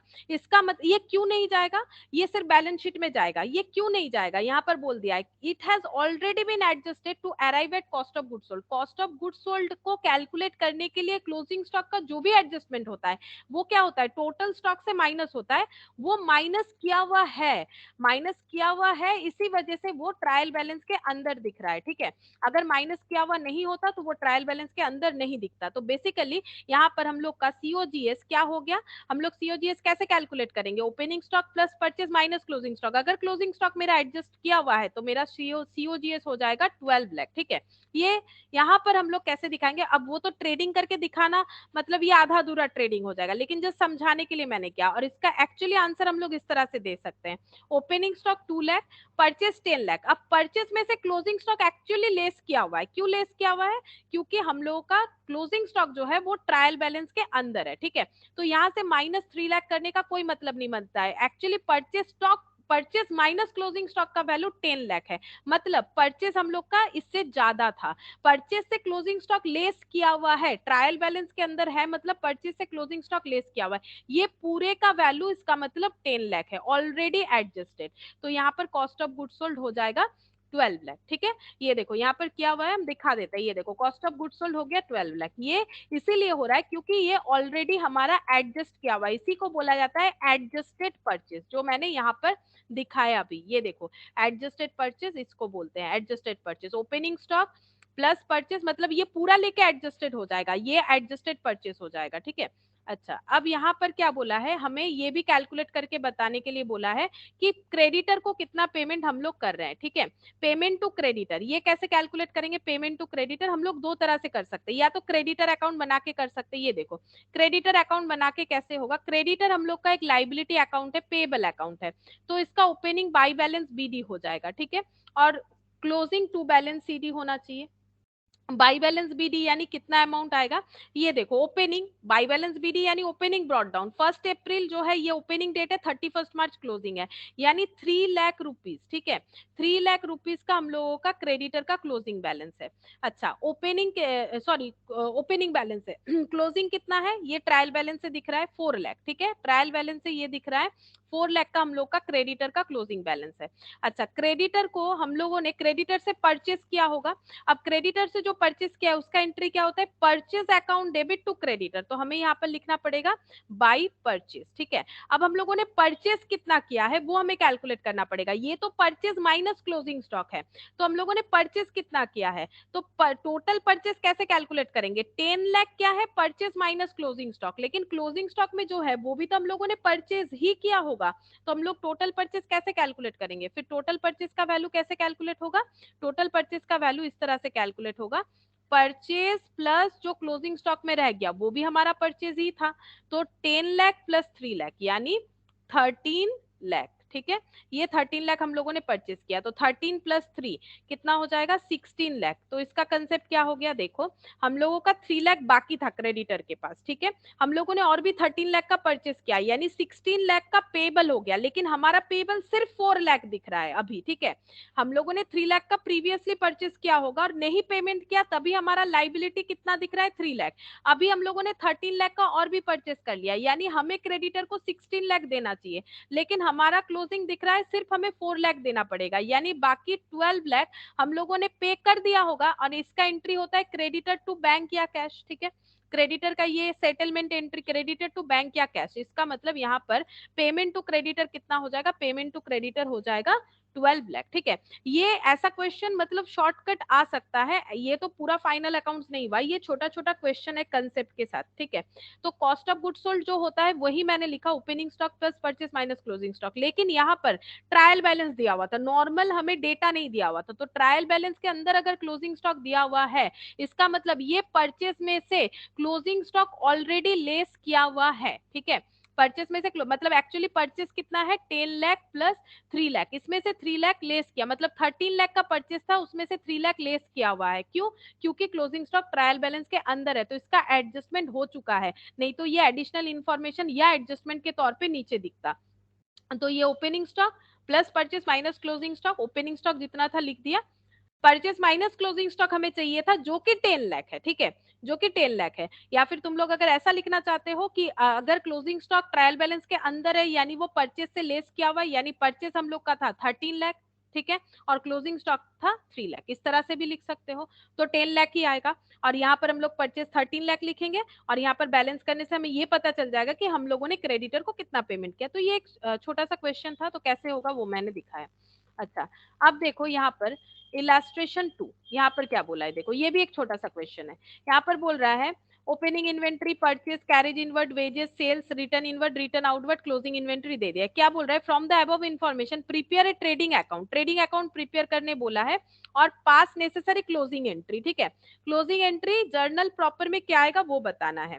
तो ये देखो यहाँ पर ये सब छोटा छोटा क्वेश्चन है, हम यहाँ पर करके दिखाएंगे। जो मेन फाइनल अकाउंट्स का जो एक्चुअली लार्ज क्वेश्चन होता है, जैसा एग्जाम में आएगा, वो हम करके दिखा देंगे। ये भी करके दिखा रहे, तुम लोग अपने कॉपी में लिखो, हम यहाँ से कर रहे ताकि पेज पलटने में हमारा ज्यादा टाइम ना जाए, क्योंकि ये छोटा छोटा क्वेश्चन है, ठीक है।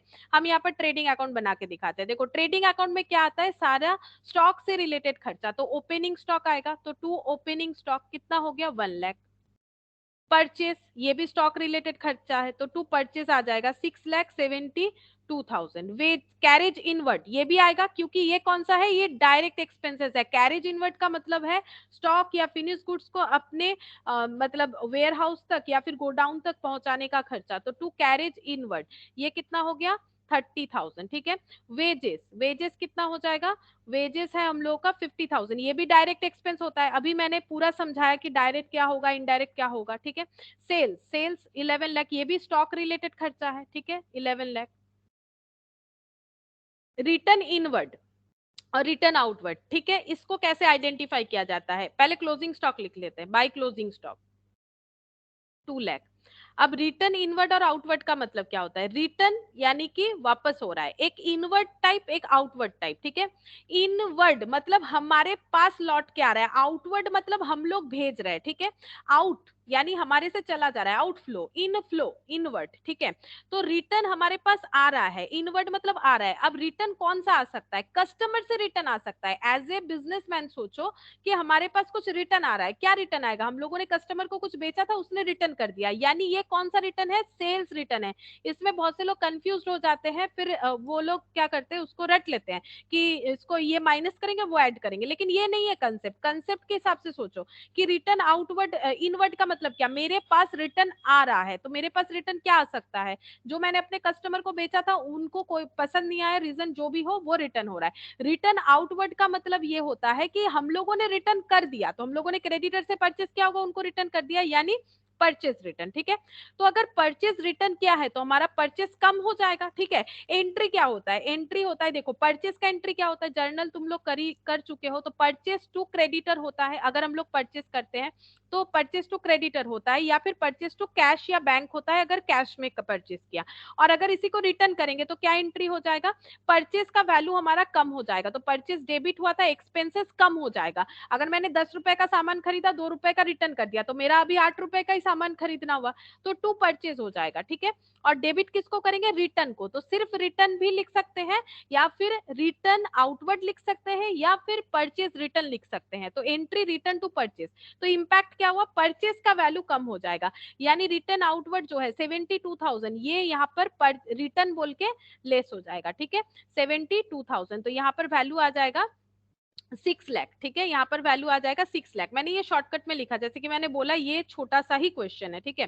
6 लाख हो गया, तुम लोग 2 कॉलम बना के कर सकते हो। रिटर्न आउटवर्ड हो गया। अब इनवर्ड, इनवर्ड यानी सेल्स रिटर्न हो गया। सेल्स करने से क्या एंट्री होता है, डेटर टू सेल्स होता है, ठीक है। अगर हम लोग रिटर्न कर रहे हैं तो सेल हमारा कम हो जाएगा, तो सेल्स रिटर्न हो गया। Sales return to debtor, debtor भी कम हो जाएगा, जैसे सेल का वैल्यू कम होगा उसके साथ साथ डेटर का वैल्यू भी तो कम होगा, तो इसीलिए हम लोग यहाँ सेल्स का वैल्यू कम कर देंगे। तो सेल्स का वैल्यू सेल्स रिटर्न बोल के हम लोग कम दिखा सकते हैं 1 लाख, ठीक है। तो 1 लाख कम दिखा देने से यहाँ पर हो जाएगा 10 लाख, ठीक है। 10 लाख हो गया। अब जीपी कैलकुलेट कर सकते हैं, बाकी यहाँ पर देखो 10 लाख प्लस 2 लाख, ये हो गया हम लोग का 12 लाख, 12 लाख, और यहाँ पर हो गया 1 लाख, 6 लाख, 6 और 1 7 लाख, 7 लाख, और यहाँ पर हो गया 80,000, 7 लाख 80,000। 12 लाख से यहाँ पर दिखाते हैं, 12 लाख से 7 लाख 80,000 लेस कर दो, 4 लाख 20,000 आ गया, ठीक है।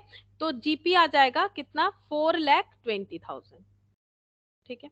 4 लाख 20,000। अब देखो ये यहाँ पर सोल्यूशन किया हुआ है, ठीक है। हम लोग यहाँ से एक बार देख लेते हैं, 4 लाख 20,000, हाँ 4 लाख 20,000 होगा। तुम लोग को ऐसे पूरा फॉर्मेट करके करना है, ठीक है। तो अब देखो ये तो हम लोगों ने कर लिया, अब हमें क्या बोला था क्वेश्चन में, कुछ और भी बोल रखा है, देखो क्वेश्चन में और एक पॉइंट भी बोल रखा है। हम लोग को बोल रहा है कि entry pass necessary closing entry in the journal proper, ठीक है। जिसको 11 में ऐसे पढ़ाया जाता है ओपनिंग एंड क्लोजिंग एंट्री बोल के। तो क्लोजिंग एंट्री का मतलब क्या होता है, एक्चुअली ट्रेडिंग पीएल में हम लोग सारे एक्सपेंसेस या इनकम को क्लोज करते हैं, क्यों बताओ, जैसे सैलरी पे किया तो सैलरी टू कैश, ये हो गया हमारा स्टार्टिंग एंट्री, ठीक है। अब अगर मान लो ड्यू होता है तो वहां 3 एंट्री हो सकता है। जैसे देखो अगर हम लोगों ने ये परचेस का ही बताते हैं, जैसे हम लोगों ने क्रेडिटर से परचेस किया तो ऐसा हो जाएगा परचेस टू क्रेडिटर, मान लो क्रेडिट में परचेस किया, फिर अगर क्रेडिटर को हम लोग पेमेंट करते हैं तो उसका क्या एंट्री करते हैं, क्रेडिटर टू कैश या बैंक, ठीक है। टू कैश या बैंक कर दिया। अब देखो क्रेडिटर क्रेडिटर कैंसिल हो गया, बचा क्या, परचेस टू कैश। अब इसको कहाँ क्लोज करना है, क्योंकि परचेस स्टॉक रिलेटेड एक्सपेंसेस होता है, इसके लिए ट्रेडिंग अकाउंट फॉलो होता है, फिर हम लोग इसको क्लोज करते हैं ट्रेडिंग टू परचेस बोल के, और ये हो रहा है क्लोजिंग, तभी तो फाइनल अकाउंट्स बन रहा है। सब पहले हम लोगों ने जर्नल, ये मैंने क्या करके दिखाया, जर्नल, जर्नल के बाद क्या होता है, लेजर होता है, यानी पोस्टिंग होता है, ठीक है। जर्नल से लेजर का पोस्टिंग, उसके बाद क्या बनता है, ट्रायल बैलेंस, ठीक है। उसके बाद फाइनल अकाउंट्स बनता है, यानी जर्नल बन गया जो मैंने अभी अभी दिखाया। अब ये जर्नल को तुम लोग अलग अलग अकाउंट बना के लेजर पोस्टिंग करते हो, फिर सारे लेजर को ट्रायल बैलेंस में क्लोज करते हो, फिर ट्रायल बैलेंस में जितने भी लेजर अकाउंट है उसको क्लोज करते हो ट्रेडिंग पीएल और बैलेंस शीट में, जहां पर जो जाता है आइटम, ठीक है, उसके बेसिस पे, तो तब जाके बनता है फाइनल अकाउंट। इसीलिए देखो अब क्लोज हो रहा है बिजनेस का, मतलब ईयर एंडिंग हो रहा है ना, एक साल का हम लोग बिजनेस का परफॉर्मेंस देखना चाहते हैं, तभी हम लोग फाइनल अकाउंट्स में ट्रेडिंग पीएल बैलेंस शीट बना रहे हैं। अब बोल रहा है क्लोजिंग एंट्री बनाओ, क्लोजिंग एंट्री का मतलब ये वाला, ये देखो ये जो आया ट्रेडिंग टू परचेस, तो ये कुछ नया सीखने वाला नहीं है, ये तुम लोग को पता ही है, ये देखो ट्रेडिंग टू परचेस ही तो लिख रखा है मैंने, that is called closing entry. मतलब यहाँ पर जो भी लिखा है उसको कैसे हम लोग एंट्री में ट्रांसफर कर सकते हैं। तो ये देखो closing stock to trading account, ठीक है, वेज ट्रेडिंग टू वेजेस, ठीक है, trading to GP, trading to carriage inward, trading to opening stock, trading to purchase, ठीक है। इस तरह के एंट्री को हम लोग क्लोजिंग एंट्री बोलेंगे। तो हम एंट्री यहाँ से ही दिखा देते हैं क्या क्या होगा, ये मेरा दिख रहा है तुम लोग को, ऊपर मैंने जो लिख रखा है। अब देखो एंट्री कैसे किया हुआ है, देखो यहाँ पर क्या लिखा हुआ है, सबसे पहला एंट्री इन्होंने दिया है रिटर्न आउटवर्ड टू परचेज, उसका एंट्री तो मैंने लिखा था, अभी अभी मैंने यहाँ पर दिखाया था ना रिटर्न आउटवर्ड समझाने के लिए, कि अगर रिटर्न हो रहा है तो परचेज करने से परचेज टू क्रेडिटर, तो रिटर्न होने से क्या एंट्री होगा, रिटर्न होने से जस्ट उसका ऑपोजिट एंट्री होगा। तो ये देखो क्या एंट्री हुआ है, return outward to purchase, purchase हम लोग का कम हो जाएगा, रिटर्न टू परचेज या फिर परचेज रिटर्न टू परचेज, वही क्या हुआ है, ठीक है 72,000 का। सेल्स का दिखाया है, सेल्स रिटर्न, ये देखो sales to return outward, sales हम लोग का कम हो गया, sales to return outward, sales करने से क्या एंट्री होता है, डेटर टू सेल, ठीक है। और जब रिटर्न हो जाएगा तो सेल्स टू सेल्स रिटर्न या रिटर्न आउटवर्ड, यहाँ पर जो लैंग्वेज यूज किया हुआ है, तो ये सब एंट्री का बात हो रहा है जो ट्रेडिंग में हम लोग ट्रीटमेंट कर रहे हैं। फिर हो गया देखो सेल्स टू ट्रेडिंग, ये तो होगा, ये देखो sales account debit to trading 11 lakh का, ठीक है।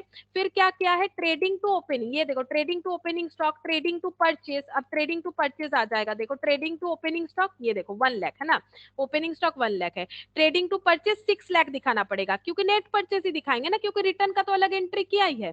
तो ओपनिंग टू परचेज हो गया 6 लाख, वेजेस 50,000, कैरेज इनवर्ट 30,000, ये रहा 50-30, जो हम लोग ट्रेडिंग में लेजर पोस्टिंग करते हैं उसी को अगर जर्नल में दिखाते हैं तो वही हम लोग क्लोजिंग एंट्री का जर्नल कर रहे हैं, कैरेज इनवर्ट, ठीक है। अच्छा उसके बाद ये देखो क्लोजिंग स्टॉक या closing inventory to trading 2 lakh, फिर GP trading to gross profit यानी 4,20,000, ठीक है। फिर ये ग्रॉस प्रॉफिट को हम लोग कहाँ ट्रांसफर करते हैं, पीएल में, तो फिर क्या एंट्री हो जाएगा, ग्रॉस प्रॉफिट, क्योंकि बाई जीपी लिखते हैं तो gross profit account debit to PL, ठीक है, वो वाला एंट्री भी यहाँ पर दिखाई, ये सब समझाने के लिए दिया है। ऐसा एंट्री हमें कभी मतलब एग्जाम में नॉर्मली पूछता नहीं है, लेकिन हाँ शॉर्ट क्वेश्चन में अगर कभी भी पूछ ले कि बताओ क्लोजिंग एंट्री कैसे होगा किसी भी चीज का, तो तुम लोग के पास नॉलेज होना चाहिए। तो क्लोजिंग एंट्री का मतलब हम लोग जब भी कोई जर्नल एंट्री पास करते हैं उसको फाइनल अकाउंट्स में क्लोज करते हैं, तो वो कभी पीएल में क्लोज होता है, कभी ट्रेडिंग में क्लोज होता है, तो जैसा क्लोज होगा वैसा हमें एंट्री यहाँ पर पास करना है, ठीक है। तो मैंने दिखा दिया कैसे एंट्री पास होगा, अगर तुम लोग चाहो तो ये प्रैक्टिस के लिए लिख सकते हो, बाकी नेसेसरी नहीं है, तुम लोग कर पाओगे क्योंकि ट्रेडिंग अकाउंट तो प्रिपेयर करना आता ही है, ठीक है। अच्छा नेक्स्ट देखो यहाँ पर पीएल, ठीक है, पीएल से रिलेटेड ये देखो जैसे मैंने बोला था ना कि पीएल में कितने तरह का खर्चा होता है, तो अगर ये वाला तुम लोग देखोगे तो तुम लोग को बहुत अच्छे से समझ में आएगा।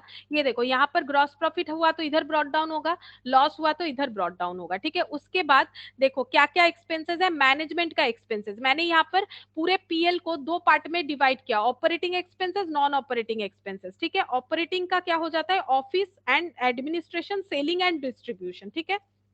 मैंने ये मेन 2 पार्ट दिखाया, यहाँ पर और भी अलग अलग पार्ट दिखा दिया, एक दिखाया मैनेजमेंट का एक्सपेंसेस, मेंटेनेंस का एक्सपेंसेस, सेलिंग डिस्ट्रीब्यूशन का, मतलब जिसको मैंने ऑफिस एंड एडमिनिस्ट्रेशन नाम दिया था उन्होंने ऑफिस एडमिनिस्ट्रेशन का भी 2 पार्ट कर दिया, मैनेज करने वाले लोग और मेंटेन करने वाले लोग, यानी जो रिपेयर्स वगैरह करते हैं, ठीक है, रिपेयर्स रिन्यूअल्स वगैरह।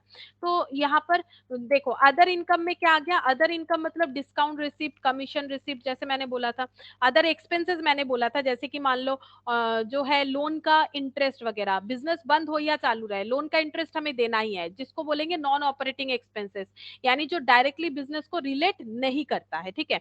और क्या आ जाता है, और अदर इनकम, देखो अदर इनकम में क्या क्या आएगा, जो बिजनेस से डायरेक्टली रिलेटेड इनकम नहीं है, जैसे मान लो हमें डिस्काउंट रिसिप्ट हो गया, बट ये हमेशा ही होगा ऐसा तो जरूरी नहीं है, कमीशन रिसिप्ट हुआ हमेशा होगा ऐसा जरूरी नहीं है, ये बिजनेस का, हमारा काम डिस्काउंट से बिजनेस चलाना नहीं है, हमारा काम कुछ और है, हम लोग तो अपना बिजनेस करते हैं, लेकिन बिजनेस करते हुए हमें डिस्काउंट रिसिप्ट हुआ, कमीशन रिसिप्ट हुआ, तो इसीलिए इसको अदर इनकम ट्रीट किया जाता है, ठीक है। तो अदर इनकम का मतलब ये हो गया कि डायरेक्टली बिजनेस से रिलेटेड इनकम नहीं है, लेकिन बिजनेस करते हुए हमें जो इनकम हो रहा है। अब एक नॉन ट्रेडिंग इनकम भी होता है, जैसे हम लोगों ने कुछ एफडी किया है वहां से इंटरेस्ट मिल रहा है, बैंक में पैसा है उससे इंटरेस्ट मिल रहा है, ठीक है। कुछ प्रीमाइसेस है जिसको हम लोगों ने, हमारा फैक्ट्री भी लगा हुआ है वहां पर, या फिर हमारा शॉप भी है, कुछ जगह बचा हुआ है जिसको मैंने रेंट पे दे दिया है, तो रेंट से इनकम हो रहा है, प्रॉपर्टी लेट आउट कर दिया, इनकम मतलब बिजनेस रिलेटेड इनकम नहीं है, बिजनेस से बिल्कुल बिजनेस से रिलेटेड ही नहीं है, एकदम नॉन ट्रेड इनकम है, ठीक है। और डिविडेंड फ्रॉम शेयर, शेयर में इन्वेस्ट किया है, डिविडेंड मिल रहा है, तो ये हो गया नॉन ट्रेडिंग इनकम, लेकिन ये सब भी हम लोग कहाँ लिखते हैं, पीएल में लिखते हैं, ठीक है। एबनॉर्मल गेन, ठीक है, हम लोगों ने अचानक से कुछ कैपिटल एसेट जैसे कि मशीन वगैरह बेच दिया उससे प्रॉफिट हुआ, हम लोगों ने कुछ इन्वेस्टमेंट बेच दिया उससे प्रॉफिट हुआ, तो यहाँ पर ये सब चीज लिखेंगे, ठीक है। और ये देखो ये जो एबनॉर्मल गेन है, नॉन ट्रेडिंग इनकम है, ठीक है, और क्या है, अदर इनकम है, तो तो 3 पार्ट देख लो, other income, non trading income, abnormal gain. अब ये जो एबनॉर्मल गेन वगैरह है ना, ये हमें बिजनेस में डिसीजन मेकिंग में हेल्प कभी नहीं कर सकता है। क्यों नहीं कर सकता है? अचानक से मशीन बेच के मेरा गेन हुआ, मेरा इन्वेस्टमेंट बेच के मुझे गेन हुआ, तो हम ये नहीं बोल सकते कि मेरे बिजनेस का इनकम इतना है। ठीक है, मान लो मेरे बिजनेस में इनकम हुआ है 100 रुपीज, बिजनेस इनकम सिर्फ, मतलब ट्रेडिंग अर्निंग। ठीक है, और उसी साल मैंने कुछ मशीन वगैरह बेच दिया, इन्वेस्टमेंट वगैरह बेच दिया, और मेरा और भी इनकम हो गया 100 का, तो हम ये नहीं बोल सकते मेरे बिजनेस में 200 रुपीज का इनकम है। क्यों? क्योंकि ये हमेशा नहीं होगा, ये एबनॉर्मल तरीके से हुआ, एबनॉर्मल गेन है। ठीक है, लॉटरी में कुछ पैसा जीत लिया, तो ये हमेशा थोड़ी ना होगा। ये देख के हम लोग डिसाइड नहीं कर सकते कि हमारे बिजनेस का अर्निंग कितना है। ठीक है, तो एबनॉर्मल गेन हो गया, ये सब हमें बिजनेस में डिसीजन लेने में कभी हेल्प नहीं करता है कि हमें अपना बिजनेस किस तरह से कंटिन्यू रखना चाहिए या बंद करना चाहिए, लॉस मेकिंग है बिजनेस, प्रॉफिट मेकिंग है, ये सब पता करने के लिए एबनॉर्मल गेन वगैरह हमें हेल्प नहीं करता है। ठीक है, तो ये हो गया एबनॉर्मल गेन का मतलब, जो कभी कभार हो सकता है। नॉन ट्रेडिंग इनकम का मतलब ये हम लोग जो है बिजनेस से रिलेटेड इनकम नहीं है, इस तरह के इनकम को बोलेंगे नॉन ट्रेडिंग। अदर इनकम मतलब बिजनेस से डायरेक्टली रिलेटेड नहीं है, जैसे कि डिस्काउंट रिसिप्ट क्रेडिटर से कर रहे हैं, तो क्रेडिटर इसीलिए जनरेट हो रहा है क्योंकि हम लोग बिजनेस कर रहे हैं, लेकिन ये हम लोग का बिजनेस इनकम नहीं है। क्रेडिटर हमें डिस्काउंट देगा नहीं देगा वो तो क्रेडिटर पे डिपेंड है, तो ये हमारा कोई बिजनेस इनकम नहीं। बिजनेस इनकम कौन सा है? जो बाई सेल बोल के लिखते हैं हम लोग, सर्विस प्रोवाइड, जैसे मेरा काम है सर्विस प्रोवाइड करना, तो सर्विस प्रोवाइड करके मुझे जो मिलेगा दैट इज क्या हो जाएगा? मेरा सेल। ठीक है, उसको हम लोग अपना सेल बोलेंगे।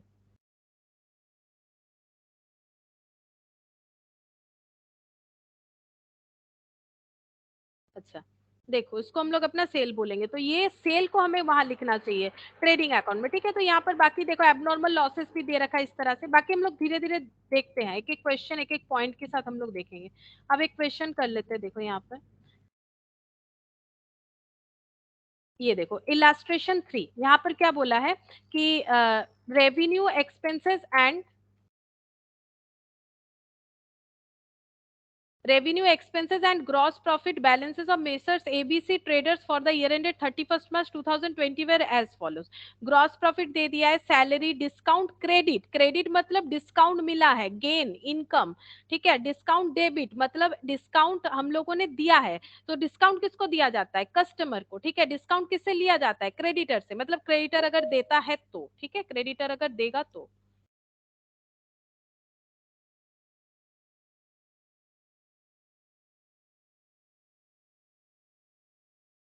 अच्छा, नेक्स्ट देखो यहाँ पर बैड डेप्ट बोला है। ठीक है, बैड डेप्ट का मतलब क्या होता है? बैड डेप्ट का मतलब होता है ऐसे डेटर जिनसे और कभी पैसा नहीं मिलेगा, ये कंफर्म हो गया है, कंफर्म हो गया है, उसे बोलते हैं बैड डेटर्स। वो 17,000 है, तो बैड डेटर्स कैसे जनरेट होता है? देखो, डेटर को पहले हम लोग कैसे जनरेट कर सकते हैं? क्रेडिट सेल करके, तो डेटर टू सेल क्या होगा? ठीक है, डेटर टू सेल क्या होगा? सपोज 17,000 का ही क्या होगा, उतने का बैड डेप्ट हुआ है, तो मान लो हम लोगों ने 17,000 का सेल किया, अगर इनसे पैसा मिल जाता तो सीधा सीधा कैश टू डेटर कर देते। ठीक है, अब इन्होंने पैसा नहीं दिया और ये हमें कंफर्म हो गया कि ये पैसा देने वाले भी नहीं है, तो इनको हम लोग बोलेंगे बैड डेटर। ठीक है, तो इसको हम लोग कैसे लिखते हैं? Bad dept, bad dept debit to debtor. ठीक है, डेटर क्लोज तो हुआ, देखो डेटर क्लोज हो गया, डेटर ओपन हुआ था, डेटर क्लोज हो गया, बचा क्या? Bad debt to sale. अब इसे हमें क्या करना है? क्लोज करना पड़ेगा। कहां पर क्लोज करेंगे? सेल तो ट्रेडिंग में क्लोज हो जाता है, बैड डेट कहाँ क्लोज होगा? क्योंकि बैड डेट क्या है? ये है हमारा लॉस। ठीक है, ये हम लोग का लॉस है, और ट्रेडिंग में क्या जाता है? ट्रेडिंग में हमारा गुड्स स्टॉक से रिलेटेड खर्चा जाता है, लेकिन ये तो स्टॉक सेल होने के बाद का, ये सेल के बाद का कंडीशन है, तो इसीलिए ये पीएल में आता है, तो इसको हम लोग क्या लिखेंगे? इसको क्लोज करेंगे पीएल में, तो एंट्री क्या हो जाएगा? क्योंकि ये लॉस है तो पीएल डेबिट टू बैड डेप्ट, तभी हम लोग लिखते हैं पीएल में बैड डेप्ट। ठीक है, तो ये एंट्री होता है। डेप्रिसिएशन यानी एसेट को रखने का खर्चा, मतलब जैसे हर एक चीज का खर्चा होता है, अगर हम लोग किसी स्टाफ को रखते हैं, उनको सैलरी देते हैं, किसी लेबर को वेजेस देते हैं, इलेक्ट्रिसिटी यूज करते हैं तो उसका पेमेंट करते हैं, तो फिर एसेट का पेमेंट कहाँ करते हैं? ये एक्चुअली एक नॉन कैश आइटम है। नॉन कैश आइटम का मतलब हम लोग कभी, जैसे तुम लोग के पास, सभी के पास मोबाइल है, लैपटॉप है, ठीक है, या फिर किसी भी तरह का फिनिश क्या बोलते हैं उसे, फिक्स्ड एसेट घर पे है, फर्नीचर वगैरह है, तो इसे यूज कर रहे हो, लेकिन इसको यूज करने का जो खर्चा है वो कहाँ पे पेमेंट कर रहे हो, नहीं कर रहे हो, लेकिन इसका पेमेंट तुम लोग को पता चलेगा। अगर तुम लोग कोई भी मोबाइल, मान लो अगर हम अपना ही मोबाइल ये बेचना चाहते हैं, बहुत दिन हो गया है, मुझे लग रहा है मुझे ये बेच देना चाहिए, नहीं चल रहा है फॉर एग्जाम्पल, तो जब हम बेचने जाएंगे, मैंने मोबाइल मान लो खरीदा था 10,000 से, ठीक है, अब मुझे 10,000 तो कोई देगा नहीं, अब मेरा मोबाइल कंडीशन देख के लोग बोल रहे हैं ठीक है आपको 2,000 दे देंगे, ठीक है फॉर एग्जाम्पल, तो 8,000 मुझे नहीं मिला, यानी 8,000 का मैंने कंजम्पशन कर लिया। क्यों मुझे 8,000 नहीं मिल रहा है? क्योंकि 8,000 का मैंने कंजम्पशन कर लिया, एक्चुअली मैंने 8,000 रुपए का मोबाइल यूज कर लिया है, और जितना नहीं किया है उसका वैल्यू 2,000 है, ठीक है, यानी 8,000 मेरा डेप्रिसिएशन हो गया। अगर हम ये मोबाइल 4 साल बाद बेच रहे खरीदने के बाद, तो 8,000 का मैंने कंजम्पशन कर लिया, यानी पर ईयर मैंने 2,000 का कंजम्पशन किया है, जिसका पेमेंट मैंने किसी को नहीं किया, लेकिन जब हम बेचने गए तब मुझे इस चीज का पता चला, अच्छा इसका भी यूज का वैल्यूएशन किया जाना चाहिए, ठीक है, वैल्यूएशन तो हो रहा है तभी ये सेकंड हैंड कहला रहा है ना। तो डेप्रिसिएशन का मतलब वही हो गया कि एसेट को जो यूज कर रहे हैं उसका पर ईयर का खर्चा, जैसे मैंने अभी मेरे मोबाइल का जो एग्जांपल दिया वहां पर ईयर का खर्चा 2,000 करके आया। लीगल चार्जेस यानी बिजनेस को मेंटेन करने के खर्चे में ही आ गया, ठीक है, लीगल चार्जेस, जैसे मैंने बोला था ना कि पीएल में नॉन ऑपरेटिंग ऑपरेटिंग आता है, ठीक है, वो तो जस्ट मैंने समझाने के लिए बोला था ताकि तुम लोग को टर्म पता चले, लेकिन सोचो लीगल एक्सपेंसेस कैसा है, मेन तो डायरेक्ट इनडायरेक्ट होता है ना, तो डायरेक्ट मतलब जो स्टॉक से रिलेटेड, तो लीगल एक्सपेंसेस स्टॉक से रिलेटेड नहीं है, बिजनेस को मेंटेन करने के लिए, बिजनेस को चलाने के लिए एडमिनिस्ट्रेटिव खर्चा है, यानी ये पीएल में आएगा। कंसल्टेंसी फीस, कंसल्टेंसी किसी चीज का कंसल्टेंसी कर रहा है बिजनेस, तो कंसल्टेंसी फीस देना पड़ रहा है, तो ये भी ऑफिस एडमिनिस्ट्रेशन रिलेटेड खर्चा हो गया, तो कंसल्टेंसी फीस। ऑडिट फीस, अगर कोई कंपनी है तो उनको ऑडिट करवाना मैंडेटरी होता है, ठीक है, तो ऑडिट का खर्चा, ये भी एडमिनिस्ट्रेशन का खर्चा हो गया, तो पीएल में जाएगा। इलेक्ट्रिसिटी चार्जेस, ठीक है, इलेक्ट्रिसिटी अगर फैक्ट्री से रिलेटेड है और हमें मैन्युफैक्चरिंग अकाउंट बनाने बोला है तो वो हमें देना चाहिए फैक्ट्री में, लेकिन जैसे मैंने बोला था अगर हमें कुछ मेंशन ना करे तो ये हम लोग हमेशा पीएल में देंगे इनडायरेक्ट खर्चा, यानी ये इलेक्ट्रिसिटी खर्चा हम लोग ऑफिस का मान रहे हैं। टेलीफोन, पोस्टेज, टेलीग्राम ये भी ऑफिस का मान रहे हैं। स्टेशनरी ये भी ऑफिस का। Interest paid on loan, interest paid on loan 70,000 ये हो जाएगा हम लोगों का इनडायरेक्ट एक्सपेंस, और ये नॉन ऑपरेटिंग एक्सपेंसेस है। क्यों? क्योंकि बिजनेस चले या ना चले, अगर लोन ले लिए है और इंटरेस्ट चालू हो गया है तो इंटरेस्ट तो हमें देते जाना पड़ेगा, ठीक है, तो इसीलिए इसको हम लोग बोलते हैं नॉन ऑपरेटिंग एक्सपेंसेस, ठीक है। अब देखो हमें क्या प्रिपेयर करने बोला है, पीएल पीएल प्रिपेयर करने बोला है, और क्लोजिंग एंट्री, तो ये भी हम यहीं पर करके दिखाएंगे, क्योंकि ये सब क्वेश्चन जस्ट समझने के लिए है पूरे चीजों को, ठीक है। तो ग्रॉस प्रॉफिट यहाँ पर लिख देते हैं, ग्रॉस प्रॉफिट हो गया 4,20,000, प्रॉफिट है तो इधर ब्रॉट डाउन होगा। Salary 1,10,000, discount 18,000, discount receipt 2 discount, discount allowed किया, थोड़ा म्यूट कर लो, शायद अनम्यूट हो गया है किसी का। बैड डेप्ट 17,000, depreciation 65,000, legal charges 25,000, consultancy 32,000, audit fees 1,000, electricity 17,000, telephone telegram postage 12,000, stationery 27,000, ठीक है, इंटरेस्ट पेड 70,000, ठीक है। तो इसका मतलब ये सारा चीज लिख लिया, हमें क्या कैलकुलेट करने बोला है, बताओ कि पीएल बना के बताओ, तो पीएल बन जाएगा, बन रहा है, और इसमें हम लोगों को देखना पड़ेगा कि कितना हो रहा है, चलो देखते हैं कितना हो रहा है। यहाँ पर 4,20,000 प्लस 18,000, 4,38,000, ठीक है, 4,38,000। अच्छा अब माइनस कर देते हैं, 1,10,000 19,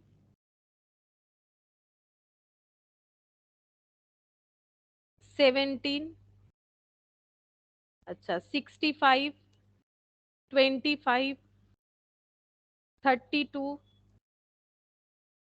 17 और 1 18,000, 12,000, 27,000, 70,000, तो ये हो गया 43,000, ठीक है। तो नेट प्रॉफिट आ गया 43,000, ठीक है। अब हम लोग चेक करते हैं यहाँ पर सोल्यूशन क्या हुआ है। तो अरे ये क्या हो गया,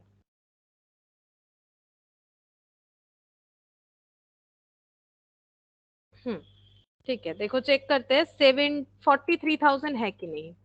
हाँ 43,000 है, सिंपल क्वेश्चन था, ठीक है।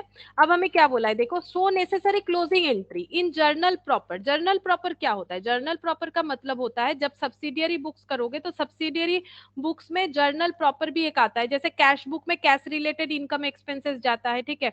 और परचेज डे बुक होता है, सेल्स डे बुक होता है। तो ये bills receivable, bills payable books होता है जहां पर ये सारा खर्चा आ सकता है। इस ऐसा खर्चा होता है जो हमारा ना तो कैश बुक में जाता है, ना तो सेल्स डे बुक में जाता है, ना तो परचेज डे बुक में जाता है, ना सेल्स रिटर्न में जाता है, ना परचेज रिटर्न में जाता है, ठीक है। ना तो बिल्स रिसीवेबल में जाता है, ना तो बिल्स पेबल में जाता है। तो वैसे एंट्री कहाँ जाते हैं, वो जाते हैं जर्नल प्रॉपर में। बेसिकली जर्नल ही होता है। सब्सिडियरी बुक्स इसीलिए बनाया जाता है क्योंकि सिर्फ जर्नल ही जर्नल करने जाएंगे तो वो बुक्स जो है काफी हेवी हो जाता है, ठीक है। तो वो जब सब्सिडियरी बुक्स में बताएंगे फिर से डिटेल्स में। तो जर्नल प्रॉपर यानी ये एंट्रीज हमें बताना है। तो एंट्री क्या है, ये देखो पीएल टू सैलरी एंट्री क्या है, PL to salary, PL to legal charges, PL to consultancy fees, और कुछ नहीं। जैसे पोस्ट की हो लेजर उससे जर्नल। ये देखो पीएल टू सैलरी, ये जो भी है सैलरी, फिर ये देखो डिस्काउंट, लीगल चार्जेस, ये सारा चीज, ठीक है। ये देखो salary, legal charges, consultancy fees, audit fees, जो भी हम लोगों ने डेबिट साइड लिखा है यहाँ पर दिख जाएगा। ये देखो ऐसे कर दिया तुम लोग को दिख जाएगा पीएल टू सैलरी, ठीक है। PL to legal charges, PL to consultancy fees, PL to कहाँ चला गया ऑडिट फीस, ठीक है। PL to electricity charges, PL to telephone charges, PL to stationery, PL to depreciation, PL to discount allowed, अच्छा PL to bad debt, PL to interest, ठीक है। जो भी लिखा था वो लिख देना है, टोटल कर देना है, ठीक है। अब बाई साइड वाला डिस्काउंट रिसिप्ट टू पीएल और जीपी टू पीएल, ये देखो डिस्काउंट रिसिप्ट टू पीएल, ये देखो यहाँ पर, और जीपी टू पीएल। अब पीएल कहां पर चला जाएगा, जो नेट प्रॉफिट आया उसको हम लोग लिखेंगे PL debit to net profit, उसका एंट्री। अब ये नेट प्रॉफिट कहां ट्रांसफर हो जाएगा, कैपिटल में। तभी तो तुम लोग बैलेंस शीट में जो कैपिटल रहता है वहां पर ऐड कर देते हो नेट प्रॉफिट के साथ कैपिटल को ऐड करते हो, ताकि प्रोप्राइटर जो है उसको पता चले कि उसका कैपिटल बिजनेस करने के बाद कितना हुआ। इसी से तो वो पता चलेगा उसको कि उसके बिजनेस में प्रॉफिट हो रहा है कि लॉस हो रहा है। अगर नेट प्रॉफिट ऐड होता है तभी पता चलेगा कि बिजनेस में प्रॉफिट है। अगर लॉस हो जाता है, नेट लॉस आता है, तो उसे ये पता चल जाएगा कि बिजनेस में उसका लॉस चल रहा है, ठीक है। अब देखते हैं नेक्स्ट क्या है।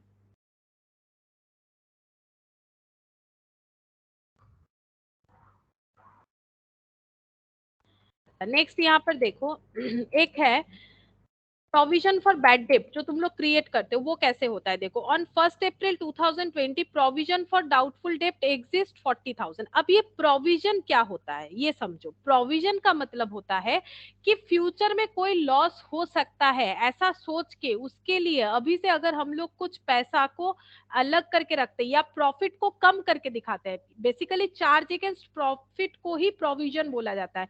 अगर हमें ऐसा लग रहा है कि हमें जो डेटर है वो सारे डेटर हमें पैसा नहीं देंगे, क्योंकि बिजनेस में ये बहुत प्रोबेबल है कुछ ना कुछ बैड डेट सभी का होता है, ठीक है। लेकिन मैक्सिमम केसेस में बैड डेट कम होता है। ऐसा थोड़ी ना होता है कि 90% बैड डेट है, अगर ऐसा हो रहा है तो बिजनेस ही बंद हो जाएगा, ठीक है। तो प्रोविजन फॉर बैड डेट और बैड डेट में फर्क क्या है। देखो हम लोग के जो डेटर होते हैं, अब डेटर में ही होता है, मतलब डेटर यानी जिनसे पैसा मिलेगा, तो जो पैसा दे देते हैं वो गुड डेटर, जो पैसा नहीं देते वो बैड डेटर। यानी ये टोटल डेटर में ही गुड और बैड दोनों तरह के पर्सन है, ठीक है। अब जो बैड डेटर हो चुके हैं कन्फर्मली, उनको हम लोग बोलते हैं बैड डेट और उनको हम लोग लेस कर देते हैं, ठीक है। हमें पता है कंफर्म हो गया है कि ये हमें पैसा नहीं देने वाले, तो हमारे टोटल डेटर से अगर हम लोग कंफर्म वाले बैड डेटर को लेस कर देते हैं तो हमारे पास क्या बचेगा, हमारे पास डेटर जो बचेगा इसको हम लोग बोलेंगे डाउटफुल डेट। क्यों डाउटफुल डेट इसीलिए बोलेंगे कि पता नहीं इनमें से भी कोई ऐसा हो जो हमें पैसा ना दे, हो सकता है, ठीक है। जैसे कंफर्म हो गया कि कुछ पेमेंट हमें नहीं मिलेगा, मान लो डेटर था 100 रुपीज का, हमें ये कंफर्म हो गया कि हमें 10 रुपीज और नहीं मिलने वाला, यानी 90 रुपीज ही मिलेगा। लेकिन अब हमारा डर स्टार्ट हो गया, हमें लग रहा है कि ये 90 रुपीज में से भी अगर कोई नहीं दे तो फिर क्या होगा। तो हम लोग क्या करेंगे, इसके लिए हम लोग के प्रॉफिट से कम कर, प्रॉफिट को थोड़ा कम करके दिखाएंगे और उसके प्रॉफिट्स का एक हिस्सा प्रोविजन करके रख देंगे, ठीक है। तो ये डाउटफुल डेब्ट है। अब डाउटफुल कितना है, क्या 100% डाउटफुल है? ऐसा तो नहीं होना चाहिए, अगर ऐसा है तो बिजनेस बंद हो जाएगा। अब डाउटफुल कितना हो सकता है, 1%, 2%, 5%, बिजनेस टू बिजनेस वेरी करता है। ये बिजनेसमैन को पता होता है। कैसे पता होता है? उसके पास्ट एक्सपीरियंस से हर साल लोगों को ये पता चल जाता है कि मेरे बिजनेस में इतना मतलब डेटर जो है वो डाउटफुल होता है। हम लोग डेटर को क्या करते हैं, डेटर के साथ बात करते करते हमें पता चल जाता है कौन बैड डेटर है, ठीक है। हमें इनको दोबारा से क्रेडिट में सामान देना चाहिए, नहीं देना चाहिए। अगर हम लोगों ने दे भी दिया तो हमें पता है कि कुछ पैसा मिलेगा, कुछ नहीं। तो पास्ट एक्सपीरियंस से हमें पता चल जाता है कि हमें अपने बिजनेस में कितने डेटर पे प्रोविजन क्रिएट करना चाहिए। तो हम लोग जितना प्रोविजन क्रिएट करेंगे वो डाउटफुल डेटर पे होगा। तो उसका एक परसेंटेज हमें खुद से एजम्पशन करना चाहिए। जैसे देखो यहाँ पर क्या है, 5%। सपोज हम यहाँ पर दिखाते हैं 1% प्रोविजन करना चाहते हैं हम लोग, ठीक है। हमें ऐसा लगता है कि 1% लोगों से हमें पैसा नहीं मिल सकता है। तो कितना नहीं मिलेगा, 90 पे 1%, ठीक है। तो 90 पे 1% कितना हो जाएगा, यहाँ पर 009/10, ये तो कुछ पॉइंट में आ जा रहा है। एक काम करते हैं, इसको 10% कर देते हैं, ठीक है। तो ये हो गया 9 रुपीज। तो इसका मतलब हमें ये लग रहा है कि हमें 81 रुपीज मिलेगा। तो ये क्या आ गया, अगर हम लोग अपना प्रोविजन कर दिए है कि हमें 9 रुपीज नहीं मिलेगा, ऐसा हमें डाउट है, अब मिल भी सकता है आगे जाके, वो बात अलग है। हमें डाउट है कि नहीं मिलेगा, ये कंफर्म हो गया, ये डाउट है कि नहीं मिलेगा। यानी बाकी जो डेटर हम लोगों ने चूज किया वो सारे के सारे गुड डेटर है, ठीक है। सारे के सारे गुड डेटर है। अब गुड डेटर वो होते हैं जो टाइम पे पैसा देते हैं या फिर टाइम से पहले पैसा देते हैं, ठीक है। गुड डेटर उन्हें ही बोला जाता है जो अपना प्रॉमिस रखते हैं कि जितने टाइम पे बोला उसी टाइम पे पेमेंट कर दिया या फिर उसके पहले पेमेंट कर दिया। तो देखो, अगर कोई पहले पेमेंट कर रहा है तो उस डेटर को हमेशा अपना डेटर बनाने के लिए, मतलब क्या होता है, कस्टमर छूटना नहीं चाहिए। डेटर को क्या करना पड़ेगा, डेटर को भी हमें खुश रखना पड़ेगा। तो हम लोग डेटर को क्या देते हैं, डिस्काउंट देते हैं। किनको देंगे, जिन्होंने अर्ली पेमेंट कर दिया, ठीक है। जिन्होंने अर्ली पेमेंट कर दिया उनको हम लोग डिस्काउंट देंगे, ताकि डेटर भी खुश हो कि हाँ मैंने अर्ली पेमेंट किया तो मेरा पेमेंट थोड़ा सा कम हुआ। तो अगर डिस्काउंट देना चाहते तो उसके लिए भी हम लोग प्रोविजन क्रिएट करके रख सकते हैं, ठीक है। तो इसको बोला जाता है प्रोविजन। ये कौन सा प्रोविजन हुआ, provision for bad and doubtful डेब्ट, जिसको तुम लोग बोलते हो PBDD, provision for bad and doubtful डेब्ट। और अभी हम प्रोविजन जिसका बात कर रहे हैं that is provision for discount, ठीक है। अब इसका भी परसेंटेज जो है वो बिजनेसमैन एजम्पशन लगा लेता है कि हर साल हमें कितना प्रोविजन करना चाहिए अपने डिस्काउंट, मतलब कितने कस्टमर ऐसे हैं जो कि अर्ली पेमेंट करेंगे। मान लो इसका वैल्यू हो गया हम लोगों का 81 पे, कितना परसेंट लगाए, 81 पे लगा देते 2%। तो ये कितना, अच्छा 2 करेंगे तो इसको सॉल्व करने में प्रॉब्लम, अच्छा ठीक है यहाँ से कर लेते हैं। 81 पे 2%, तो ये 1.62 आ जाएगा, ठीक है, एट द रेट ऑफ 2%, ठीक है।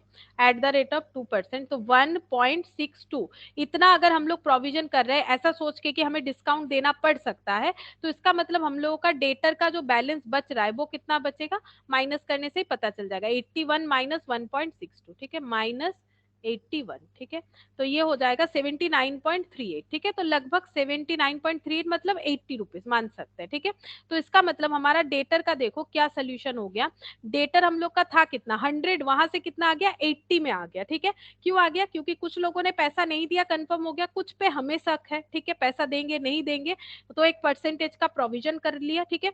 और ऐसे भी डेटर है जो कि इतने अच्छे हैं कि वो टाइम से पहले भी दे सकते हैं, ठीक है। तो अगर टाइम से पहले देंगे तो उनको खुश रखने के लिए हम लोगों ने डिस्काउंट देंगे, तो हम लोग को प्रोविजन फॉर डिस्काउंट क्रिएट करना पड़ेगा। तो इससे एक चीज कंफर्म करो कि किस तरह से ये सीक्वेंस चलता है। लॉजिकली सोचो, जो पैसा नहीं देंगे कंफर्म हो गया उनको हटा दो, यानी मेरा मार्केट में रिसीवेबल 90 है, लेकिन मुझे अब टेंशन है कि पता नहीं पैसा मिले ना मिले। तो मैक्सिमम लोग दे देंगे मुझे पता है, लेकिन कुछ लोग ऐसे भी होंगे जो नहीं देंगे, तो वो कुछ लोग 10% है। ये मैंने अपने पास्ट एक्सपीरियंस से ढूंढ लिया।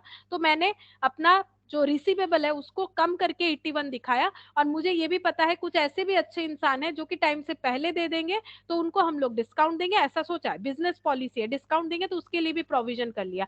यानी 79.38 मेरा क्लोजिंग डेटर जनरेट हो रहा है, ठीक है। अब ये इस सीक्वेंस में ही हमेशा होना चाहिए, इसका लॉजिक भी है। देखो, जो अच्छे डेटर है टाइम से पहले देंगे हम लोग, सिर्फ उन्हें डिस्काउंट देंगे, बैड डेटर को कभी डिस्काउंट देंगे? तो कभी भी डिस्काउंट डेटर पे डायरेक्टली नहीं होगा। अगर बैड डेट है, प्रोविजन है, वो लेस होने के बाद ही डिस्काउंट का कंसेप्ट आना चाहिए। लॉजिकली सोचो, डिस्काउंट क्या हम लोग कभी भी ये 10 रुपीज वाले कस्टमर को देंगे जिन्होंने पैसा ही नहीं दिया? क्यों उसको डिस्काउंट दे? वो पेमेंट ही नहीं कर रहा है तो डिस्काउंट किस बात का? और जिन पे हमें डाउट है उन पे भी डिस्काउंट नहीं देना चाहिए, यानी नेट जो गुड डेटर है उस पे हमें डिस्काउंट देना चाहिए। ये फॉर्मेट तुम लोग करते हो, बट लॉजिक ये वाला है, ठीक है? तो इसी तरह से लॉजिकली चलना पड़ेगा। अब यहाँ पर जो क्वेश्चन है वो हम करके दिखाते हैं। ये भी एक छोटा सा एग्जाम्पल ही है। क्या बोला है देखो, on 1 April the provision for doubtful date exist 40,000, trade receivable 31 मार्च 2020 15 लाख। तो ये टाइमलाइन अगर बना लेते हैं, 31 मार्च को हम लोग का डेटर दिख रहा है 15 लाख, ठीक है? और 1 अप्रैल को ओपनिंग 2020 बोला है, ठीक है? 1 अप्रैल को क्या हुआ है? अच्छा, 1 अप्रैल 2020 यहाँ पर ही होगा, 31 मार्च के बाद इधर होगा। अच्छा, 1 अप्रैल 2020।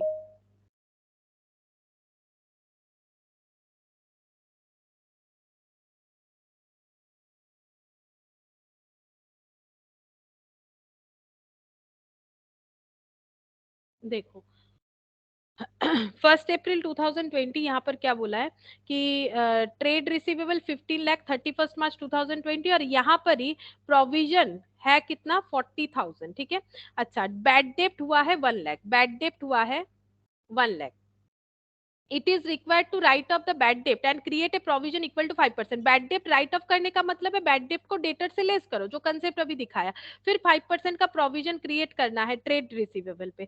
सो you would compute the amount debited to the profit and loss account. ये बात क्यों बोला? जैसे मैंने इतना बार तुम लोग को बोला कि जब भी प्रोविजन क्रिएट होता है वो प्रॉफिट से पैसा लेके क्रिएट होता है, चार्ज अगेंस्ट प्रॉफिट होता है। तो प्रोविजन कैसे क्रिएट होगा? इस तरह से, प्रॉफिट थोड़ा सा हम लोग ले लेंगे तो पीएल डेबिट हो जाएगा टू प्रोविजन, ठीक है?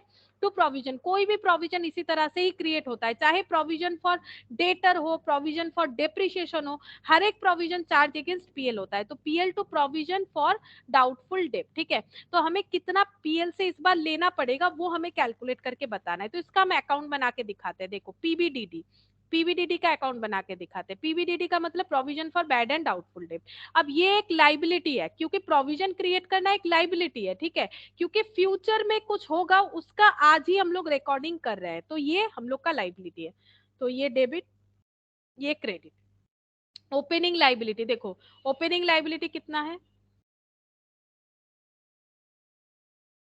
ओपनिंग लाइबिलिटी है ये वाला 40,000, ठीक है? ये 1 अप्रैल का है, मतलब ओपनिंग।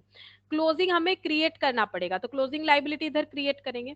बैड डेट जो हुआ है उसका एंट्री क्या होगा? बैड डेट राइट ऑफ करना है, बैड डेट हुआ है तो प्रोविजन जो पैसा कर रखा था उसी से बैड डेट को एडजस्ट करेंगे, ठीक है?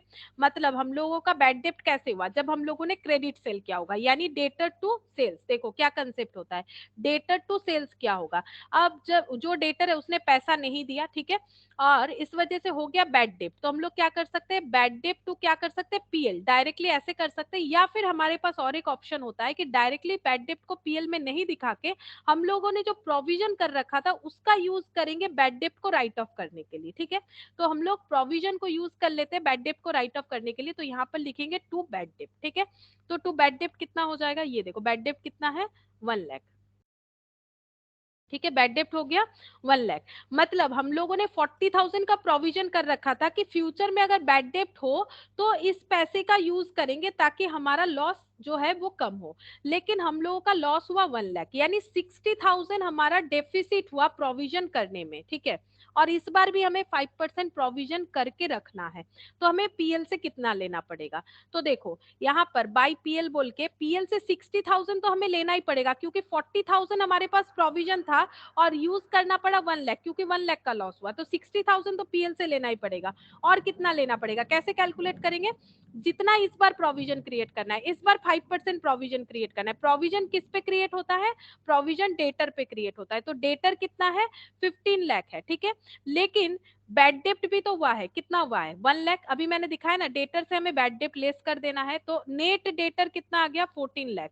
इस पे डाउटफुल डेप्ट है, इस पे हम लोग 5% प्रोविजन क्रिएट करेंगे, तो ये कितना हो जाएगा 70,000। ठीक है, तो यहाँ पर क्लोजिंग बैड डेप्ट हो गया 70,000, तो हमें करेंट प्रोविजन के लिए 70,000 लेना पड़ेगा पीएल से, और जो शॉर्टफॉल हुआ उसके लिए 60,000 लेना पड़ेगा। बाकी इसको तुम लोग बैलेंस करके भी कैलकुलेट करके देख सकते हो। तो यहाँ पर आंसर आ जाएगा 1,50,000, सॉरी 1,30,000। ठीक है, पीएल से कितना लेना पड़ेगा 1,30,000 लेना पड़ेगा। देखो यहाँ पर भी इसी तरीके से किया हुआ होगा। ये देखो इन्होंने यहाँ पर लाइन बाय लाइन किया है, यहाँ पर अकाउंट के साथ भी दिखाया है 1,30,000। ठीक है, जैसे मैंने दिखाया। और यहाँ पर अगर स्टेटमेंट फॉर्मेट में देखो तो ये कैसे समझाया गया है, स्टेटमेंट फॉर्मेट में देखोगे तो ये देखो, ये भी हम बता देते कैसे समझाया गया है।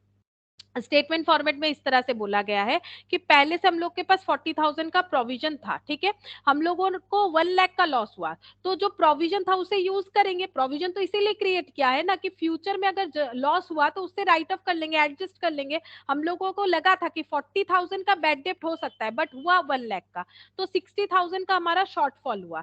तो ये हम लोग पीएल से लेंगे, इस बार के पीएल से लेना पड़ेगा। प्लस इस बार हमें प्रोविजन क्रिएट करना पड़ेगा डेटर पे। डेटर था 15 लाख, लेकिन बैड डेट जो हुआ वो राइट ऑफ करो, यानी 14 लाख पे 5%, यानी 70,000 का हमें प्रोविजन इस बार क्रिएट करना पड़ेगा, टोटल 1,30,000 का। इस तरह से स्टेटमेंट फॉर्मेट में भी बन सकता है, या फिर जैसे मैंने यहाँ पर तुम लोग को इस तरह से दिखाया, ये जो टी शेप मतलब लेजर फॉर्मेट में, वैसे भी कर सकते हो। ये देखो मैंने लेजर फॉर्मेट में जो दिखा है वो यहाँ पर किया हुआ है। ठीक है, अच्छा अब प्रोविजन फॉर डिस्काउंट, ये भी मैंने तुम लोग को समझाया। प्रोविजन फॉर डिस्काउंट वो भी चार्ज अगेंस्ट पीएल होता है। यहाँ पर एक एग्जांपल देके बताया है कि ये provision for discount charge against PL हो गया।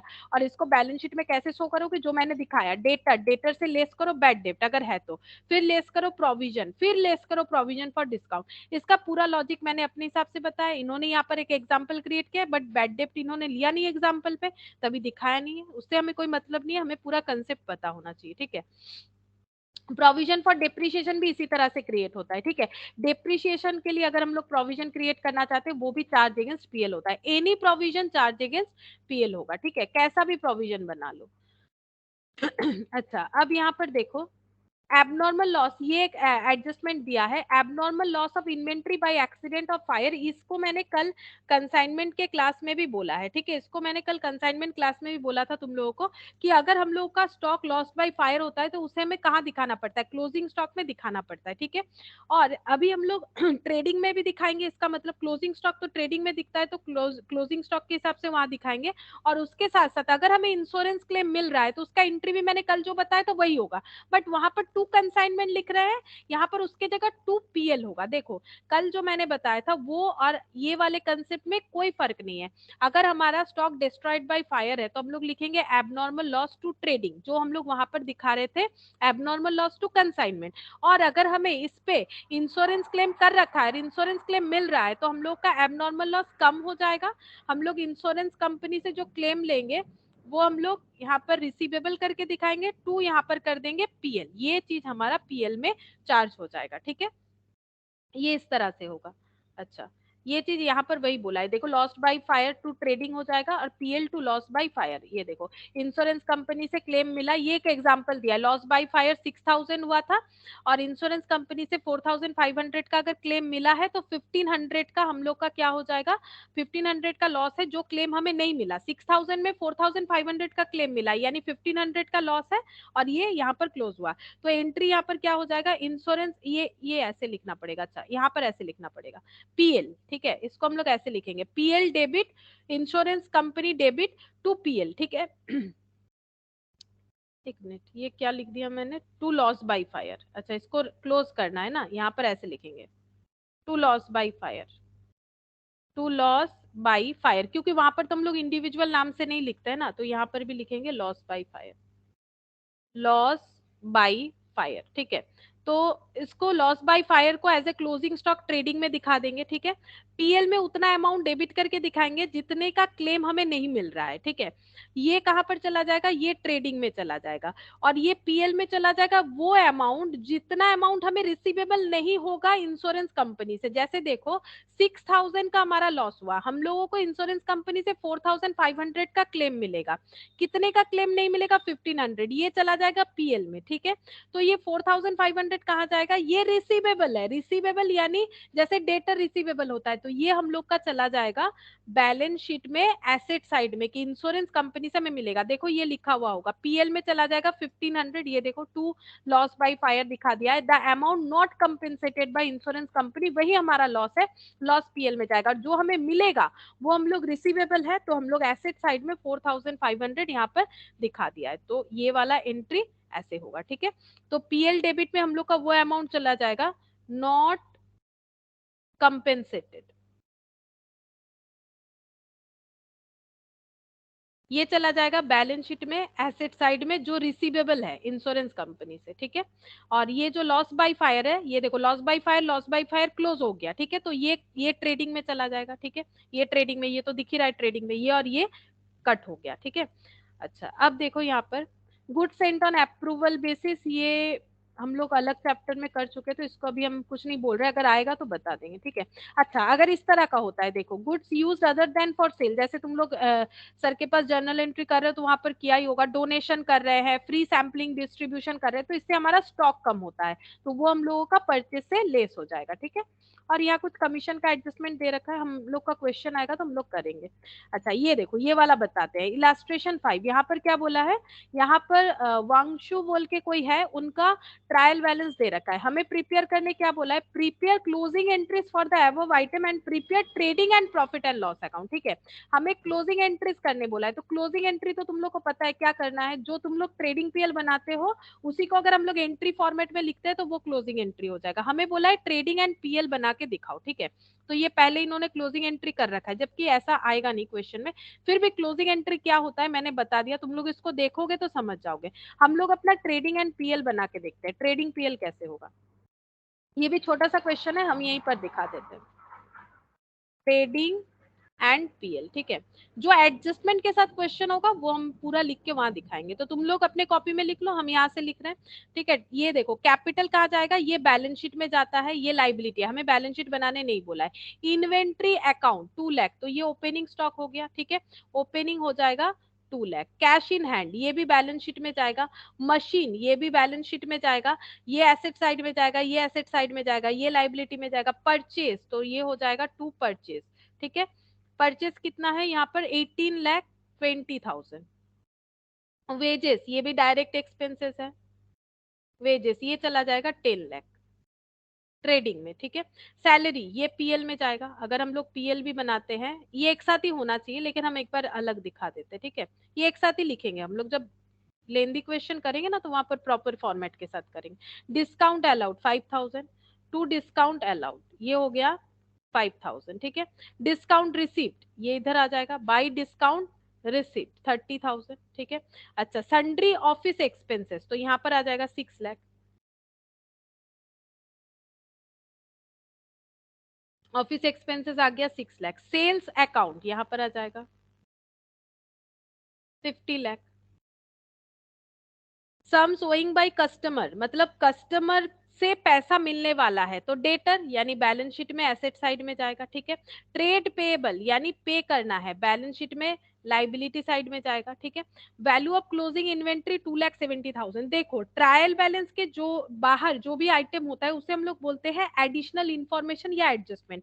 इसका मतलब है इसमें एडजस्टमेंट नहीं किया हुआ है, एडजस्टमेंट नहीं किया हुआ है, हमें एडजस्टमेंट करना है। तो ट्रायल बैलेंस के बाहर जो भी आइटम रहता है उसका हमेशा 2 बार पोस्टिंग होता है, ठीक है, 2 टाइम्स पोस्ट होता है, कहीं 2 जगह पे वो जाएगा ही। तो क्लोजिंग स्टॉक एक हम लोग का यहाँ पर जाता है और एक बैलेंस शीट में जाता है, ठीक है। ये एसेट होता है तो ये बैलेंस शीट में भी एसेट साइड में जाएगा। ऐसे जितने भी ट्रायल बैलेंस के बाहर एडजस्टमेंट होंगे वो कहीं ना कहीं मिला के 2 जगह पे जाएंगे ही जाएंगे, ठीक है। अब इसको हम लोग टोटल कर लेते हैं तो हमें मिल जाएगा ग्रॉस प्रॉफिट कितना है, तो देखते हैं ग्रॉस प्रॉफिट, फिर टैली कर लेंगे। तो यहाँ पर हो गया 52,70,000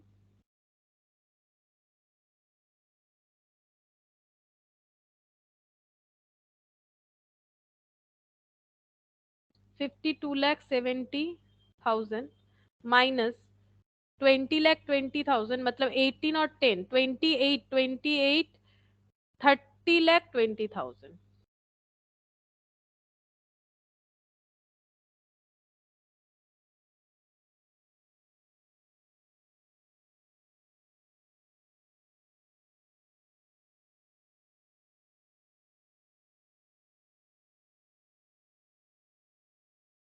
अच्छा यहाँ पर मेरा नेगेटिव आ रहा है, गलत हो रहा है शायद, देख लेते हैं।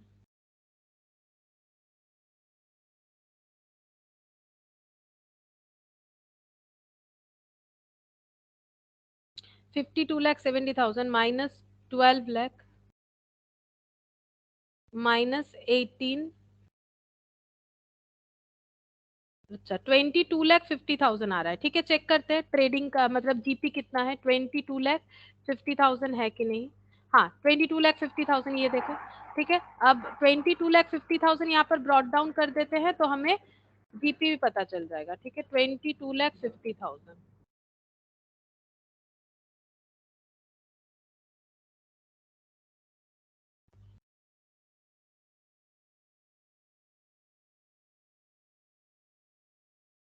प्लस 30,000 माइनस 10 लाख 5 लाख 6 लाख मतलब 16,05,000।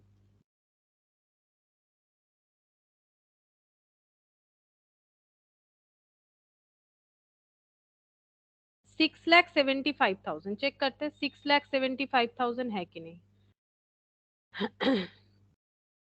6,75,000, अच्छा मैंने कुछ गलत माइनस कर दिया होगा। 50,000 डिस्काउंट अलर्ट, अच्छा मैंने वो 5,000 कर दिया, वो 50,000 होगा। अच्छा प्लस 5,000 कर देते हैं और माइनस 50,000 कर देते हैं, तब हो जाएगा। हाँ 6,30,000 ये हम लोग का पीएल आ गया। ठीक है, तो इस तरह से हम लोग पीएल कैलकुलेट कर सकते हैं। अब जो क्लोजिंग एंट्री का बात हुआ है, एंट्रीज कैसे होगा, जैसे हम लोगों ने लिखा है यहाँ पर उसी तरह से होगा। ठीक है, trading to opening stock, trading to purchase, closing stock to trading. ठीक है, देखो वही एंट्रीज किया हुआ होगा, दिखाते हैं ये देखो। ये देखो ट्रेडिंग टू ओपनिंग स्टॉक को to inventory to purchase to wages, sales to trading, inventory to trading, closing वाला ट्रेडिंग टू पीएल मतलब जो जीपी बना। ठीक है, फिर PL to discount allowed to salary to sundry office expenses, discount receipt to PL, फिर PL to capital 6,30,000 capital में transfer हो जाएगा। ठीक है, तो वही चीज यहाँ पर बताया हुआ है। अच्छा अब देखो बैलेंस शीट। बैलेंस शीट जो है ये क्या है, ये एक स्टेटमेंट है जहां पर हम लोग एसेट और लाइबिलिटी बताते हैं, ये बिजनेस का पोजीशन बताता है। अब मेन यहाँ पर जो हमें पढ़ना है, देखो बैलेंस शीट हम लोग ये देखो, ये वांचू वाला जो है उनका कैश इन हैंड जो मैंने बैलेंस दिखाया था बैलेंस शीट में जाएगा, ट्रेड रिसीवेबल, डेटर और क्लोजिंग स्टॉक, मशीनरी। ठीक है, ट्रेड पेबल और यहाँ पर कैपिटल, ये सब दे के बैलेंस शीट को टैली करके दिखा दिया है, यानी एसेट और लाइबिलिटी हम लोग का इक्वल हो जाता है। लेकिन हमें यहाँ पर थियोरिटिकली जो चीज पढ़ना है वो है कि हम लोग बैलेंस शीट को कितने तरह से रिप्रेजेंट कर सकते हैं। एक होता है लिक्विडिटी बेसिस पे, ठीक है, और एक होता है परमानेंस बेसिस पे। ठीक है, लिक्विडिटी और परमानेंस बेसिस इसका थ्योरी आ सकता है। इसका मतलब क्या होता है, लिक्विडिटी अप्रोच में क्या होता है, the asset which can be converted into cash first, जो एसेट इजीली हमें कैश में कन्वर्ट कर सकते हैं उसको पहले दिखाना पड़ेगा। जैसे देखो कैश इन हैंड ये खुद ही कैश है, कैश एट बैंक ये तो कैश में ही है, कुछ सेल्स कुछ सिक्योरिटीज वगैरह है हमारे पास। ठीक है, मतलब शेयर सिक्योरिटीज, तो इसको हम लोग इजीली कैश में ट्रांसफर कर सकते हैं। जैसे किसी के पास कुछ लैंड है, खाली लैंड है, उससे पैसा अच्छा खासा मिलेगा, लेकिन लैंड बेच के पैसा रिकवर करना इतना आसान नहीं होता है। एक बिल्डिंग बेच दोगे, एक फ्लैट बेच दोगे, उतना आसान नहीं है। ठीक है, लेकिन अगर तुम्हारे पास कोई इन्वेस्टमेंट है, किसी शेयर में पैसा, शेयर तो आज चाहो तो कल, मतलब अभी चाहो तो अभी बेच सकते हो, मार्केट अगर ओपन है तो हम लोग कभी अपना शेयर सिक्योरिटीज को बेच सकते हैं। कुछ इन्वेस्टमेंट है, हम लोग अपना इन्वेस्ट कर रखे एफडी वगैरह, वो भी हमारे अपने मन से हम लोग उस एफडी को क्या कर सकते हैं, जब चाहे इजीली कैश में ट्रांसफर कर सकते हैं। बिल्स रिसीवेबल, अगर कस्टमर पे बिल्स ड्रॉ किया हुआ है और अभी बिल्स का मतलब टाइम नहीं आया है पेमेंट मिलने का, तो हम लोग बिल्स को बैंक में जाके डिस्काउंट करवा के टाइम से पहले हम लोग पैसा कलेक्ट कर सकते हैं। डेटर को बोल के पैसा कलेक्ट कर सकते हैं, स्टॉक को बेच के पैसा कलेक्ट कर सकते हैं, सभी कर सकते हैं। लेकिन जल्दी क्या होगा, तो यहाँ पर क्या दे रखा है, यहाँ पर सीक्वेंस दे रखा है कि कौन सा इजीली लिक्विड में ट्रांसफर हो जाएगा, सबसे इजीली ये सब होगा। फिर धीरे धीरे देखो जो बहुत ही टाइम लगेगा कन्वर्ट इनटू कैश होने में, उसका नाम दिया हुआ है। जैसे कि furniture, fixture, plant machinery, land and building. Basically जो फिक्स्ड एसेट है इसका कन्वर्जन कैश में होने में टाइम लगेगा, ठीक है। और जो करंट एसेट है ये सारा ही सारा करंट एसेट है, लेकिन इसमें इस तरह के जो चीज है वो जल्दी जल्दी कैश में ट्रांसफर हो जाएंगे, ठीक है। तो ये हो गया लिक्विडिटी बेसिस पे। और यहाँ पर भी देखो लाइबिलिटी साइड में भी देखो, bills payable, trade creditor, loan, outstanding expense, reserve capital. तो ये देखो those asset which are most difficult in respect are represented at the bottom, end में देना है जो सबसे ज्यादा डिफिकल्ट है कैश में कन्वर्ट करने के लिए। इसको बोलते हैं लिक्विडिटी बेसिस पे बैलेंस शीट को रेडी करना, ठीक है। और लाइबिलिटी भी वैसे ही बनेगा लिक्विडिटी बेसिस पे। तो सबसे ज्यादा मतलब जैसे हमारे पास बिल्स रिसीवेबल से जल्दी पैसा आ सकता है, तो बिल्स पेबल से पैसा आउटफ्लो हो सकता है कैश फॉर्मेट में, ठीक है, इसीलिए बोल रहा है। अच्छा अब देखो परमानेंस बेसिस पे हम लोग कैसे बैलेंस शीट बनाते हैं। परमानेंस बेसिस में बैलेंस शीट बनाने का मतलब होता है कि asset which are to be used for long time in business, जो एसेट बिजनेस में सबसे ज्यादा टाइम तक यूज होंगे, मतलब जल्दी सेल करने वाले नहीं है, ठीक है, यानी are not mean to be sold are present first, जो जल्दी सेल नहीं होगा उसे पहले दिखाओ, यानी मशीन, फर्नीचर, लैंड, बिल्डिंग, ठीक है। ये देखो लैंड, बिल्डिंग, ये इंसान एकदम एंड में बेचने का सोचता है। Plant machinery, furniture, fixture, stock, इस पैटर्न में हमें लिखना पड़ेगा, ठीक है। यानी जो मोस्ट लिक्विड है, मतलब जो सबसे ज्यादा कैश देगा, वो सबसे बॉटम में चला जाएगा, मतलब एंड में चला जाएगा, जस्ट इसका ऑपोजिट, ठीक है, इस मेथड का ऑपोजिट। तो तुम लोग नॉर्मली क्या करते हो, मतलब सभी हम लोग क्या करते हैं, मेनली परमानेंस बेसिस पे हम लोग अपना बैलेंस शीट बनाते हैं, ठीक है। हम लोग लिक्विडिटी बेसिस पे नहीं बनाते हैं। तो परमानेंस बेसिस में हम लोग इसीलिए सबसे पहले लैंड, बिल्डिंग, प्लांट मशीनरी ये सबको लिखते हैं, ठीक है। तो ये देखो इसी तरह से हमें बनाना है अपना जो एसेट है, इसी तरह से बैलेंस शीट को प्रिपेयर करना पड़ेगा। अच्छा लाइबिलिटी का भी वही बोल रखा है, लाइबिलिटी भी हम लोग उसी तरह से दिखा सकते हैं। liabilities may also be shown according to the urgency with which payment has to be made, किसको सबसे पहले पेमेंट करना पड़ेगा उस अर्जेंसी के हिसाब से हम लोग बना सकते हैं। On way is to show first the capital, the long term liabilities, and last of all short term liabilities like amount due to supplier, goods or bills payable. The other way is to start with short term liabilities and then shown long term. तो liability का क्या होगा, short term liability से long term liability इस तरह से भी दिखा सकते हैं, long term liability से short term liability इस तरह से फॉर्मेट में दिखा सकते हैं, जैसे एसेट का हम लोगों ने देखा। तो लॉन्ग टर्म लाइबिलिटी से शॉर्ट टर्म लाइबिलिटी कौन सा है, परमानेंस बेसिस, ठीक है। और जो शॉर्ट टर्म से लॉन्ग टर्म आ रहा है वो हो गया हम लोगों का लिक्विडिटी बेसिस, ठीक है। तो ये थियोरेटिकली पूछ सकता है। बाकी यहाँ पर दे रखा है करंट एसेट किसे बोलते नहीं बोलते, तो ये सब तुम लोग को पता है, ये और हम अलग से नहीं बताएंगे। और यहाँ पर हम लोग इलास्ट्रेशन 6 जो है ये तुम लोग करके देख सकते हो, ठीक है। हम लोगों ने 5 तक किया, एक मिनट देख लेते कहाँ तक किया, हाँ 5 तक किया। इलास्ट्रेशन 6 ये हम तुम लोग को होमवर्क देते हैं, तुम लोग चाहो तो कर सकते हो, सिर्फ एक बैलेंस शीट बनाने के लिए बोला है। इलास्ट्रेशन 6 ये तो अभी हो जाएगा, देखो ये भी छोटा सा है, मुझे एक भी बड़ा क्वेश्चन नहीं मिल रहा है, देखते हैं। देखो कैपिटल कहाँ जाएगा, लाइबिलिटी साइड में जाएगा, लैंड, बिल्डिंग, एसेट साइड में जाएगा। 14% टर्म लोन, लोन किधर है, क्रेडिट साइड में, मतलब लोन लिया है, यानी लाइबिलिटी साइड में जाएगा। Loan from messrs D and company, ये भी लाइबिलिटी साइड में जाएगा। ट्रेड रिसीवेबल यानी डेटर, ये एसेट साइड में जाएगा। तो चेक करते हैं, देखो ये सब हम लोगों ने सही सही आइडेंटिफाई किया है कि नहीं। अच्छा कैश इन हैंड ये भी एसेट साइड में जाएगा। इन्वेंट्रीज इन ट्रेड यानी स्टॉक, ठीक है, ये भी हम लोग का एसेट साइड में जाएगा। फर्नीचर एसेट साइड में जाएगा। ट्रेड पेएबल लाइबिलिटी में जाएगा। एडवांस टू सप्लायर, एडवांस क्या है, सप्लायर मतलब तुम लोग क्रेडिटर सोचोगे तो अचानक से अगर एसेट में लिखोगे, सॉरी लाइबिलिटी में लिखोगे तो गलत हो जाएगा। हम लोगों ने सप्लायर को एडवांस दिया यानी ये एसेट में जाना चाहिए। नेट प्रॉफिट कैपिटल में ऐड होना चाहिए, ड्रॉइंग्स कैपिटल से लेस होना चाहिए। हमें ये प्रिपेयर करके दिखाने बोला है, छोटा सा एक बैलेंस शीट दिया है। तो हम लोग कौन से फॉर्मेट में बनाएंगे, हम लोग कुछ नहीं बोलेगा तो परमानेंस फॉर्मेट में बनाएंगे। परमानेंस फॉर्मेट का मतलब होता है जो सबसे कम लिक्विड है वो सबसे पहले लिखना है। और लाइबिलिटी में हम लोग क्या करेंगे, लॉन्ग टर्म लाइबिलिटी से शॉर्ट टर्म लाइबिलिटी लिखेंगे।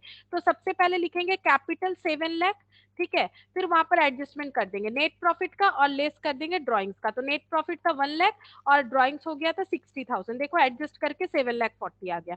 और जितने भी लोन हम लोगों ने लिए हैं जैसे कि मेसर्स डी एंड कंपनी और 14% टर्म लोन यानी 4 लाख और 6 लाख ये आ जाएगा इधर, ठीक है, 4 लाख और 4,60,000 और ट्रेड पेबल 40,000। तो देखो ये लॉन्ग टर्म लाइबिलिटी से शॉर्ट टर्म लाइबिलिटी में चला गया, ठीक है।